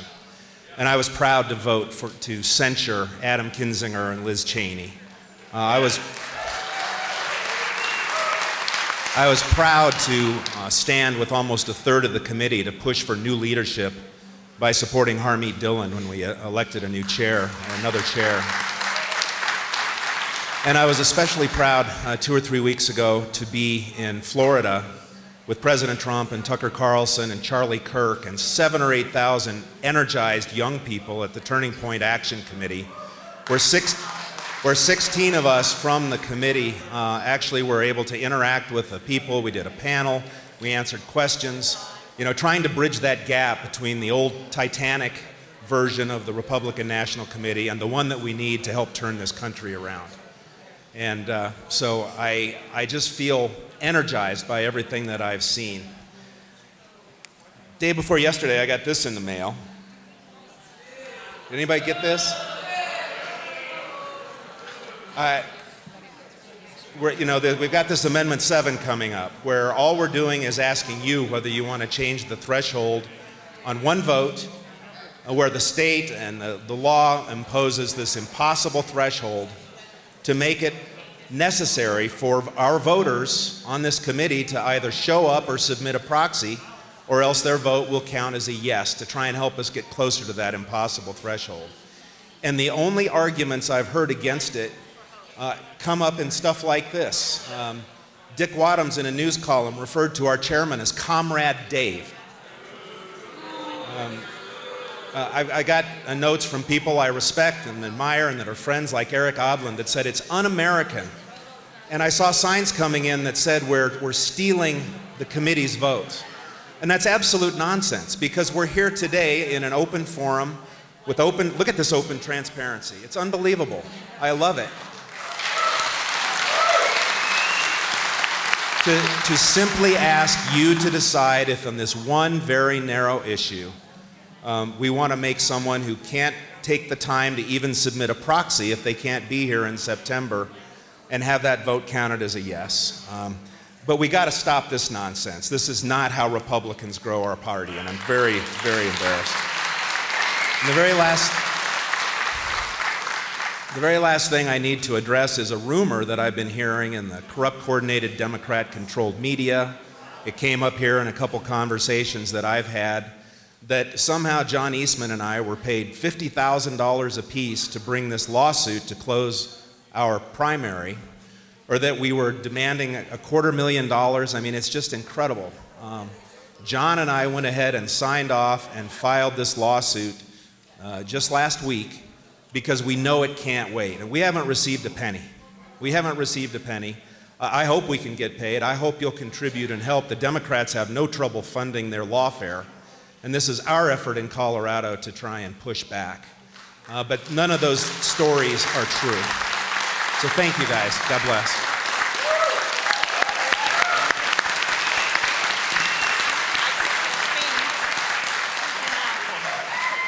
Thank you, comrade. Thanks, comrade. This is not the Pallet Bureau, okay? Okay. The chair recognizes Treasurer Tom Bjorklund for the purpose of a treasurer's report.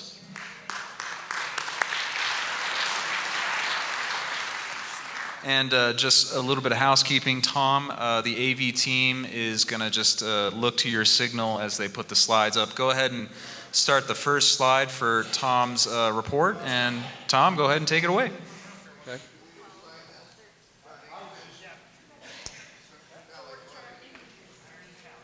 On the website, you'll see my bio, cologop.org. And they don't say on there that I'm a public speaker. All right. My name is Tom Bjorklund. I'm the treasurer, and I've got some news to bring to you. So we're just going to rip the Band-Aid off. How's that? All right. So the next slide. Okay. I started my term on April the 1st. When Dave was elected on March 11th, I explained that, I had vacation already scheduled. It was a surprise to me that I was going to be the treasurer. So when I took over, I was told that we had 4 bank accounts. We had a federal, we had a PAC, we had a small donor committee, and the other one's escaping me. But anyway, I was told that we had 4 accounts. And the 4 accounts were turned over to me on April the 14th, is when I got access to them. So it took 2 weeks for me. So I go in the office, I'm looking at file cabinets. I'm just kind of like wandering around the place. And There's checkbooks everywhere, and I'm like, wow, I better take pictures of these and, like document. There was a lot of checkbooks, like 20. It took exceedingly long to get those accounts and the passwords to be turned over for those 4 accounts. Then on May the 2nd, I'm starting to prepare for our report. We have to report on the 20th of every month for the Federal Election Commission. It has to have a report filed by midnight on the 20th. On May 2nd, I thought I better start getting everything in order and, looking through, making sure that I can do the report. And I looked at the March report that was filed by our CPA for the party, and then I thought, yeah, there's something wrong here, because the bank account that I was given for the federal side only had $8,000 in it, and I thought that's odd. We reported way over $117,000, so I thought, well, it doesn't line up. So I contacted the CPA and I said, hey, these numbers don't add up, not even close. And he said, well, there's actually 3 federal accounts, and you're only looking at 1. And I said, well, that explains it. Okay. So I said, so there's 3 accounts. So I contacted the administrator, the previous admin, and I said, I need to I found out there's 2 more accounts. Can I get access to them? It was kind of a stonewall. So they finally added me on the 4th of May. So, and I found out the 2 hidden accounts. So we have 3 total. And I said, okay, well, the numbers still don't add up. I mean, it's a little better, but it's a far cry from having 117,000, whatever the report was.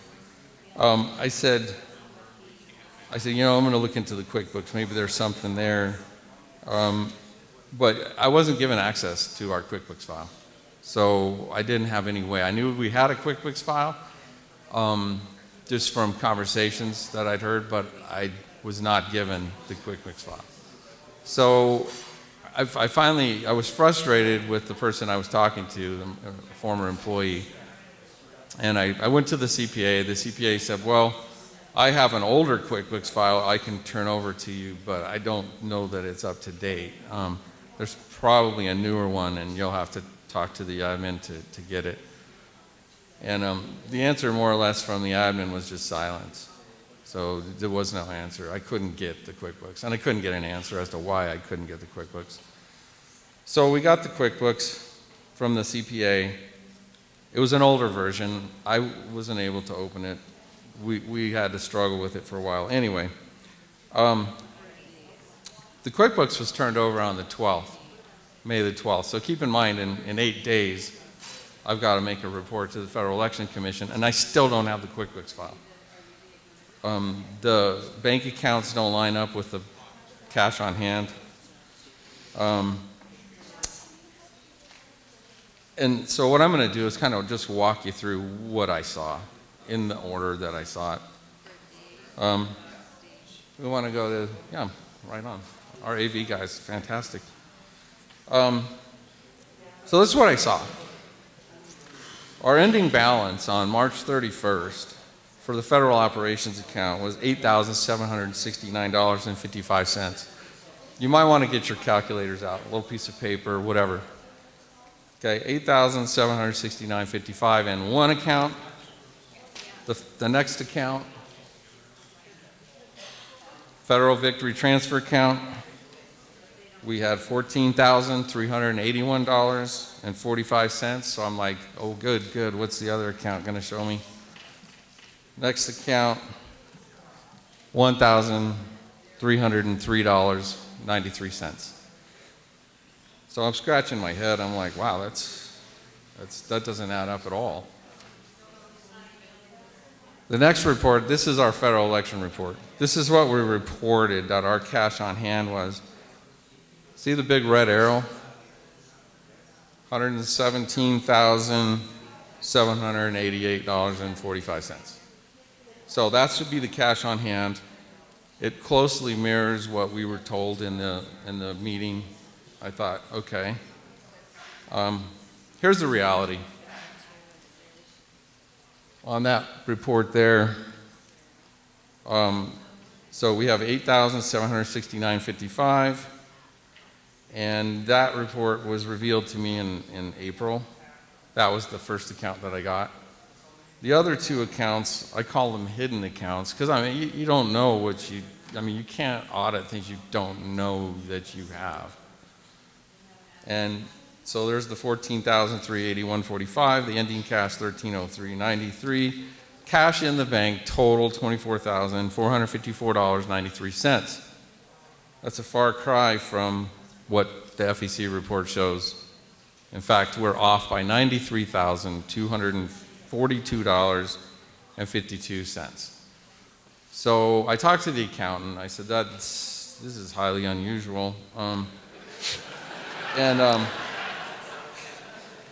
the accountant says, yeah, there's about that. We've been carrying a discrepancy in our books since Ryan called. And I said, $100,000, and he says, $93,000. Okay. He said, don't worry, it'll change because there's probably some outstanding checks and things coming through. Well, let me tell you, it got a little bit worse, but yeah, we had some checks coming through. So, and then I got a call from a friend, and he said, hey, Tom, I heard you guys are getting evicted from from the headquarters. And I thought, well, that's weird. I was just there yesterday. I didn't see any eviction notices, but let me call the landlord. And I said, hey, are we all caught up on the rent? They said, yeah, you got and so let's go to the next slide. This is our rent ledger. I said, all right. They made a double payment in March, which I was grateful for because I didn't have a checkbook to write the check in April. So I was like, okay, good, we're good there. And then I was looking at my email, and it said we had a $9,000 deficit on our rent. And so I thought, well, maybe that's when I'm hearing about the rent, And so I called them up, the lady that runs it, and I said, are you guys, are we being evicted? She says, no, that balance has been carried over since 2020, sorry. So, it's 2021. So she said that balance has been carried over since 2021. So at the top there, you'll see lots of blanks. We didn't pay the rent in April 21, we didn't pay it in July 21, we didn't pay it in August 21, we didn't pay it in November 21, we didn't pay it in December 21. At the end of that month, now the landlord said we're going to make an abatement for December, so the actual total that we owed was $15,581.93. That was in 2021 at the end of the year. So the next time, 2022, it's an election year, money's coming in. They kind of kept up with the rent, and they paid some of that balance down. At the end of 2022, we had a deficit of $9,061.41, which matched the email that I got. So anyway, I've been paying the rent. So,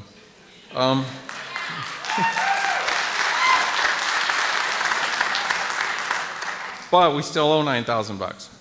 All right. So then the next thing I look at, I'm looking at bank statements, and I'm seeing these large health insurance premiums coming out in March. Double payments, March, boom, boom, in 2 different accounts. And I'm saying, what in the world? I thought, well, maybe they bill like after the fact. I mean, I don't know. I don't know how United Health works. So I see these big payments. Another one in April. I'm like, wow, this is getting ridiculous. Anna called me, hey, did you see those health insurance premiums? Yeah, I saw them. The reporters, said, Dave's not raising any money. And then, when I talked to Dave, he said, well, we better not raise a lot of money because we don't know where it's going to go. We didn't even know what account it was going to be deposited into. So, so we kind of like held back. I was like, let's get a handle on the bank accounts before we start putting large dollars in. But I'm looking at, why did the premiums double? They tripled, you know? It was interesting because the reporter even picked up on it. And then they said, you know, Dave's not raising any money, but, you know, he doesn't have any staff. There's no paid employees, but they sure did have health insurance. And I thought, hey, he caught it too. So, let me go to the next slide. And we've got, so remember when I told you we had that $12,000 and $12,516? Well, oh, I'm sorry, the beginning balance for April, $14,381.45. All these checks started coming through that had been written, and we really only had about $1,800 in that account, $1,865.10. These are checks that were in by the previous administration, so they're clearing, and I'm like, holy cow, this is getting worse, not any better. The accountant said it'll probably get better. No, it's getting worse. Next one. Well, here's what's coming out. Health insurance premium, $7,500 out of that account. And I'm seeing these FedEx charges, you know, $30.22, you know, $25.15, $105. Then they're circled up there. And I asked Dave, did you send out some FedEx? No, I didn't do any FedEx. You know if anybody sent out any FedEx? No.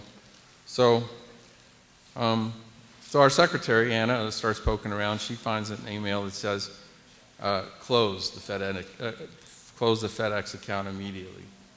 And this is from the previous admin. Close the FedEx account right away. Well, I'm like, no kidding. And so Dave's elected on March 11th. We're seeing charges after charges coming through in FedEx. So I'm like, okay. I did a trace on, you know, we were able to access the party's FedEx account.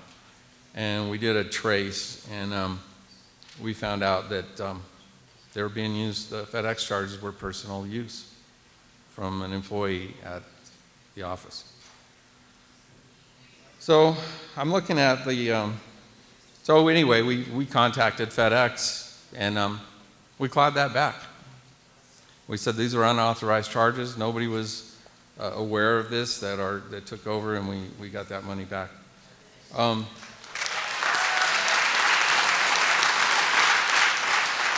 The next one here is the Fed transfer account. You'll notice that in the middle box there, that big red one, we had $1,656.72 charged. Well, that was to Delta Dental. And there was a note on the Delta Dental thing that said for 1 year.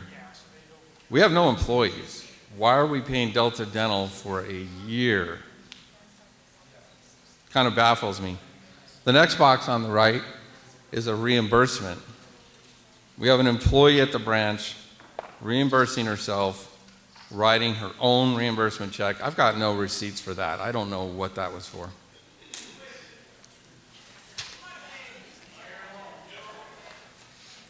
We'll figure that out.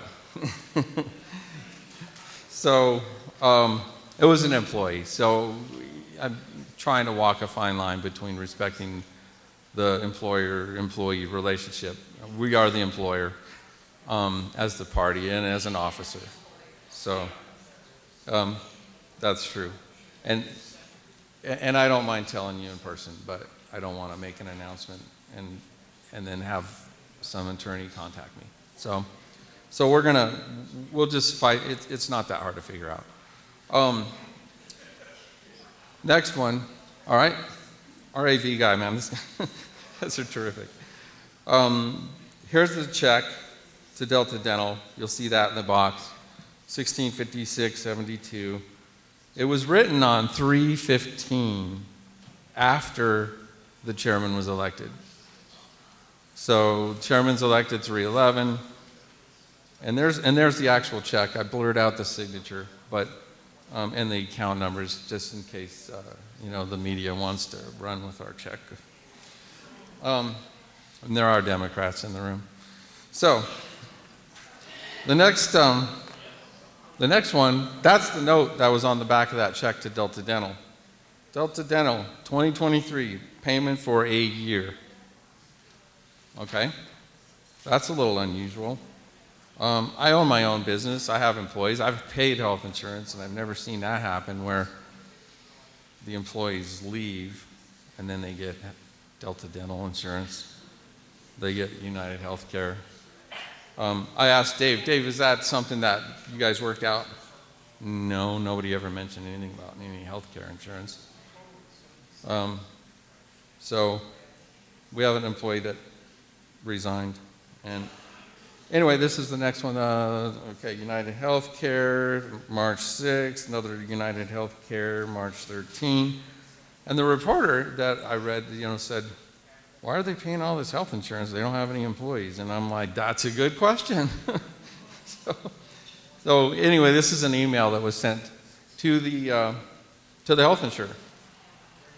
We have a new chairman. This is on March 10th, so day before the election. We have a new chairman election this weekend, depending on the outcome.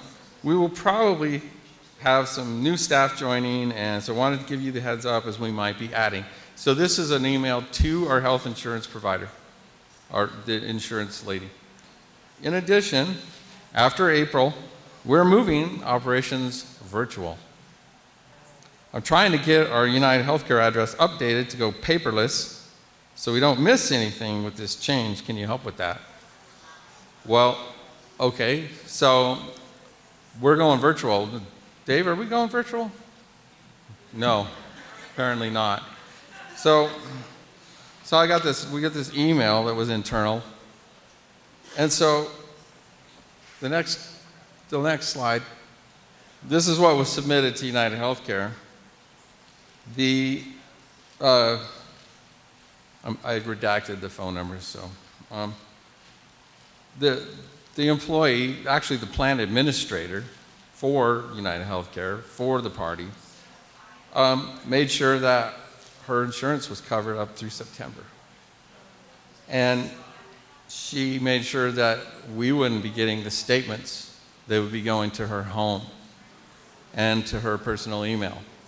So she changes the email to her personal email. She changes the address to her home address. And no statements are now coming to the office so that we can't tell. And this is coming out of the bank account that was hidden. Okay. Highly unusual. So the next thing, abuse. Let's talk about abuse. December 2022 statement indicated that a bonus was paid also for $45,000. So get this in your minds. In December 2022, the bank shows that a bonus was paid for $45,000, and our rent is still back due over $9,000. It'd be kind of nice. I mean, it would have been nice if they would have paid that rent.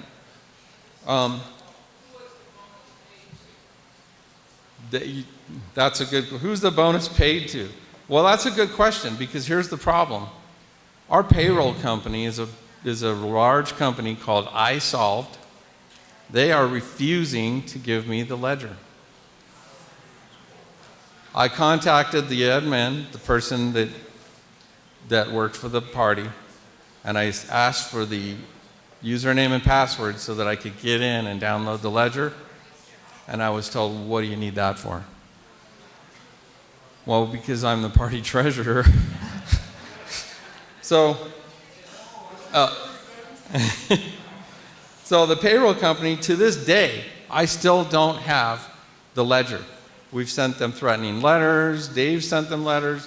They're refusing to give us the ledger. So I have no way to reconcile and tell you who got those bonuses. All I have are internal memos saying $45,000 in bonuses was paid.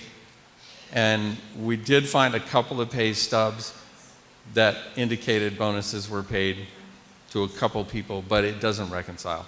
So honestly, I can't tell you that right now, but I will. I'll get you the answer. I promise you that. We will seek legal action for those ledgers.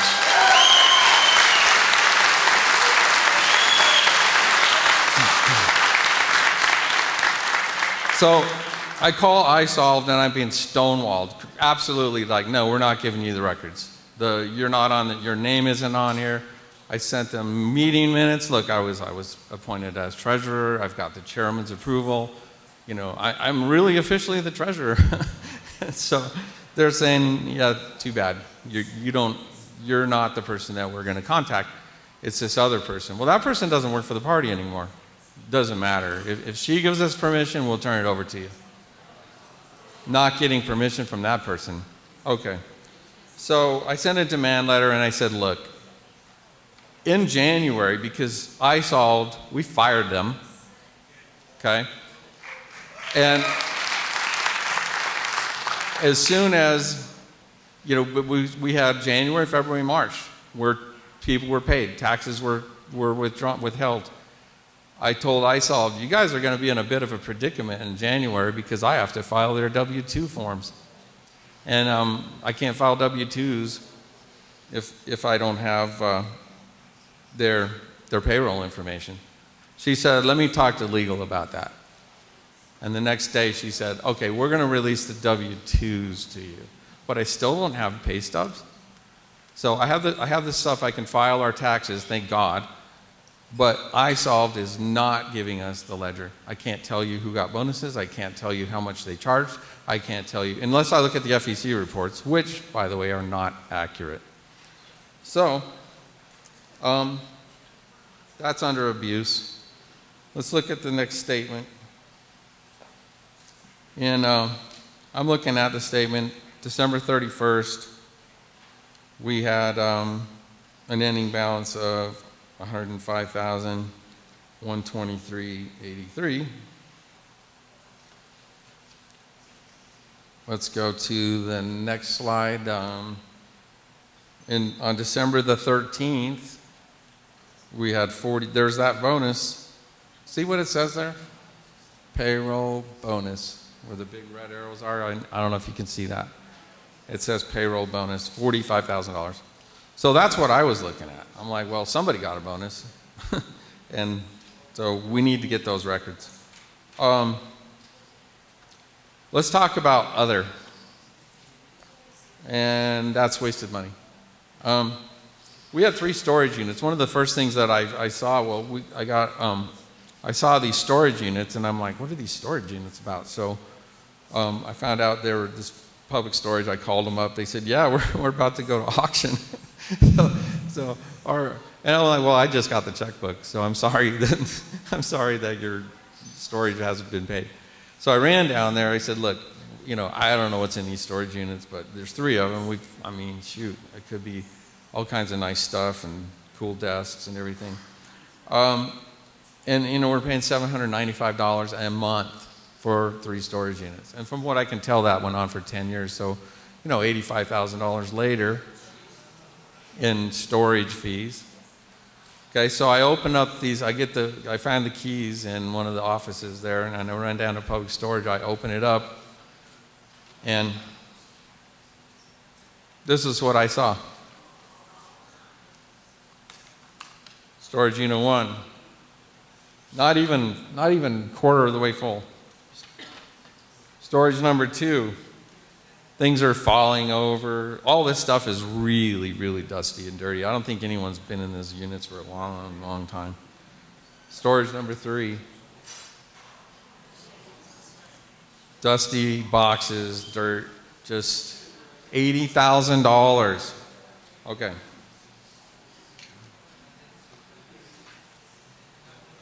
So I told Dave, Dave's like, shut them down.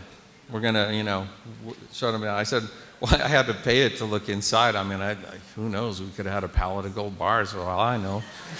So, didn't turn out to be the case. Sorry. We should have let it go. No, actually, we pay our bills, and that's the good news.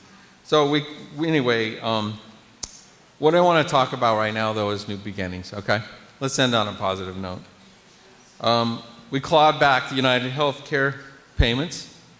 We clawed it back. It's back in our bank account.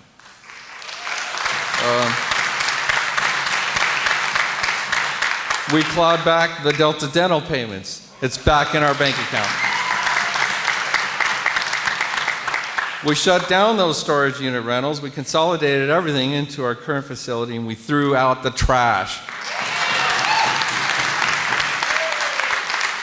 We shut off our most unnecessary expenditures. There's one or two I'm still kind of trying to track down. I don't want to shut something off and then find out that, critical infrastructure gets shut off. And I found out some of it is, but there's duplication of services. We're going to be shutting some of that down too, saving us thousands of dollars a month, okay?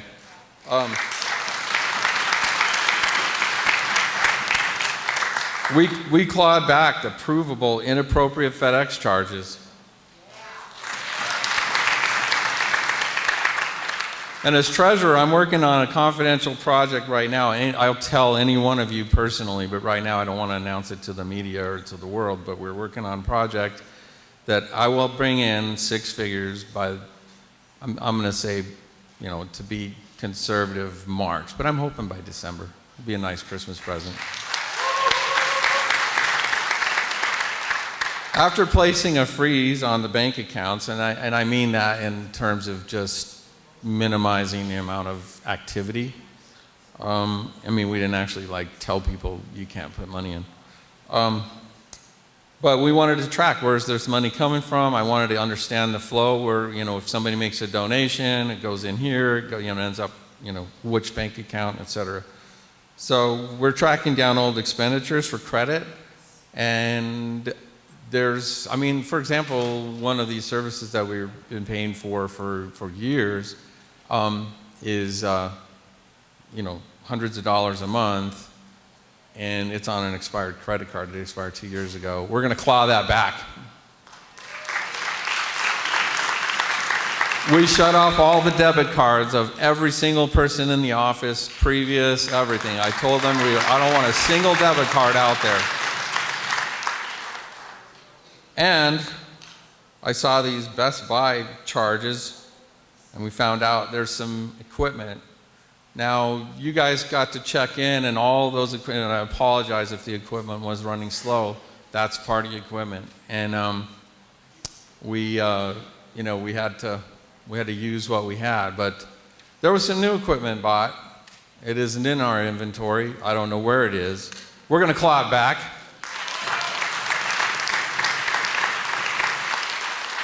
All right, and this is our current actual cash on hand right here. So net available unused cash for operations, $69,536. Okay, now this is outstanding invoices. Okay, there's that rent payment, that $9,032. We're going to start paying that down. Now, BHFS is our attorney. We were paying them $5,000 a month, plus. And we got revised invoices that made the number go up, just as Dave took over. We owe them $55,000. I think we're going to have a little talk and find that out. Yeah. And you'll notice Rainmakers, that's our fundraiser, and we're starting to raise money. So, all right. I'll tell you right now, if I just close down everything and paid everything down, we'd have about $6,577. This is in the operation funds, so in the debit. So we're clawing our way out of this hole, and it's been dramatic. When you don't have salaries, that's what happens. And you start fundraising, that's what happens, and that's what Dave is doing. So I want to just thank our Financial Practices Committee. All right, Anna Ferguson, Richard Keck, Steve Brown, Greg Allen, Tom Bjorkland, and our non-voting member, Heather Voss. These are people that volunteered to go through and pour through all this stuff. I want to give them a round of applause.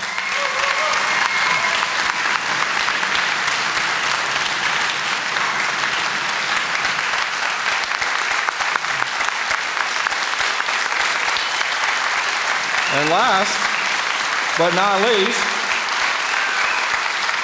we got new rules, all right? And here's what we're coming up with. No employee writes a check to her or himself ever again. We institute monthly reporting to the executive members. We clean up the FEC reports. We take our lumps where we have to. We regularly audit our own reports for errors, and we're not afraid to admit mistakes, and we fix them. We inventory our property. We have our plant and equipment. We track them. We pay our rent. We save enough money to put into the hands of our candidates and to our party strategists so we can elect Republicans.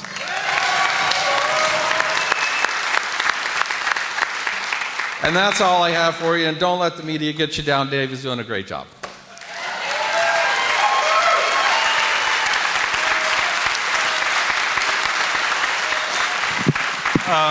Tom Bjorklund is the real unsung hero of our party, and I was so glad that Tom was willing to step up to the plate and be a part of our team.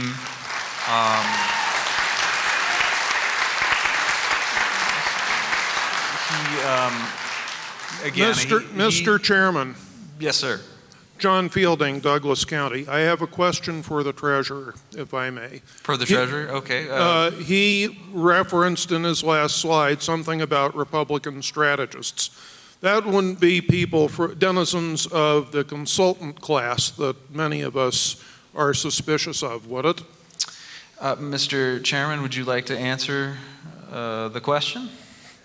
I assure you we are not hiring any failed strategists, but for sake of being thorough, we'll go ahead and... Okay, can I get the question one more time? Can you maybe rephrase it? I didn't quite understand. Well, you referenced Republican strategists. Oh, yeah. I have repeatedly heard from various people in my county, people are suspicious of the consultant class. Sure. And I'm wondering if any of the strategists, I presume you are paying them, if any of those people are denizens of the consultant class that people in my county are suspicious of. Sure. So the strategists that Thank you. And by the way, thank you. Yeah. The strategist that I know we've hired tends to win races with very little money, and he's not demanding an awful lot. He's got a track record of beating incumbents with large war chests with very little money on hand. So that's number one. Number two, when it comes to strategists, Christy Burton Brown might disagree, but I'm a fairly smart guy, and I can probably figure out to get some votes. I own a data company that does that, but really when you take this raw data to these strategists and they show you what you can do with it, I'm amazed. So it's going to be well spent, and we're going to make sure that, well, first of all, we're going to make sure you guys know about it. What about that? So we're going to give you line items every month. I'm going to tell you exactly what we're spending our money on, and if you guys have an issue with it, it's your party, and we can bring it to a vote and let the cases be made. So if you have a different strategist you like, whatever, but we want to turn these over to professionals that know how to do this, and they do a good job. Did I answer your question okay? Yes, ma'am. Mr. Chairman, Lauren Gutierrez, Mesa County bonus member. I didn't hear, and perhaps it was because I wasn't listening, but I didn't hear how much money has been raised since you've been in office for the party. I heard a lot about the clawbacks and the waste of money. Mm-hmm. If the treasurer could kindly tell us about that. Tom Bjorklund is recognized. So yeah, the beginning of, I'm trying to remember this off the top of my head because I actually don't have it written down here, but the beginning of January, it was the money raised, it really just shrank, into 4-digit numbers. And then February wasn't much better, March was a little better. And then actually when Dave started raising, when Dave took over, we actually started to raise more money in April than we did in January, February, or March. And those were the months from the previous admin. So we saw an uptick. Now, admittedly, it wasn't, if we compared it to the same year, before, we're not on track. But I mean, part of that is when you don't have the passwords to the emails to send out to raise money, and when you don't have passwords to the checking accounts, and you don't, you can't even get into the QuickBooks, you kind of have to, you kind of have to just shut things down for a little bit until you can figure out what's going on. So, in the meantime, we're acting like forensic accountants. I'm not a CPA. I studied finance. It's what I majored in, and I got my degree. And but as Christy Burton Brown will point out, I'm not a CPA. Our CPA is the one that told us that they've been carrying a deficit since Brian Call. So, we went through this budget, and I have actual numbers. I'm sorry, in front of crowds, my brain sort of blanks it out if I didn't write it down. So I apologize, I don't have that for you. But I don't mind getting that for you, Ms. Gutierrez. And please contact me, and you know me, and I know you, and thank you for being here. And I'll definitely give that to you. And anybody in here, I mean, just call me up. We've shared this all with the executive board, and of course, my numbers are accurate. If you want to go to fec.gov, you can actually pull those numbers up, and you'll see exactly where the money is, and it's accurate. It matches the bank, so. So the cash on hand doesn't match. We're still trying to find that. Anyway, that's. Mr. Okay, Chairman. so Mr. we're going Chairman, to change. what- The chair recognizes Alita Yu. Go ahead. Alita Yu, Douglas County. First of all, thank you for that honest report. It's like a breath of fresh air. And yes, we can handle the truth, and I believe in accountability and transparency. This is what we talk about, do we not? And I think I'm also encouraged by the fact that legal action will be taken. I think that's really important, because if you ignore that, then there's opportunity for waste, fraud, and abuse to take place if you decide to run again. So I think this sends a loud message that we are a party that believes in transparency and accountability. And so I applaud you for that, sir. Thank you so much. Thank you so much. Members, we're going to go ahead and take a quick break so that people can get food. Those of you who have purchased food, we have food available in the atrium cafeteria area.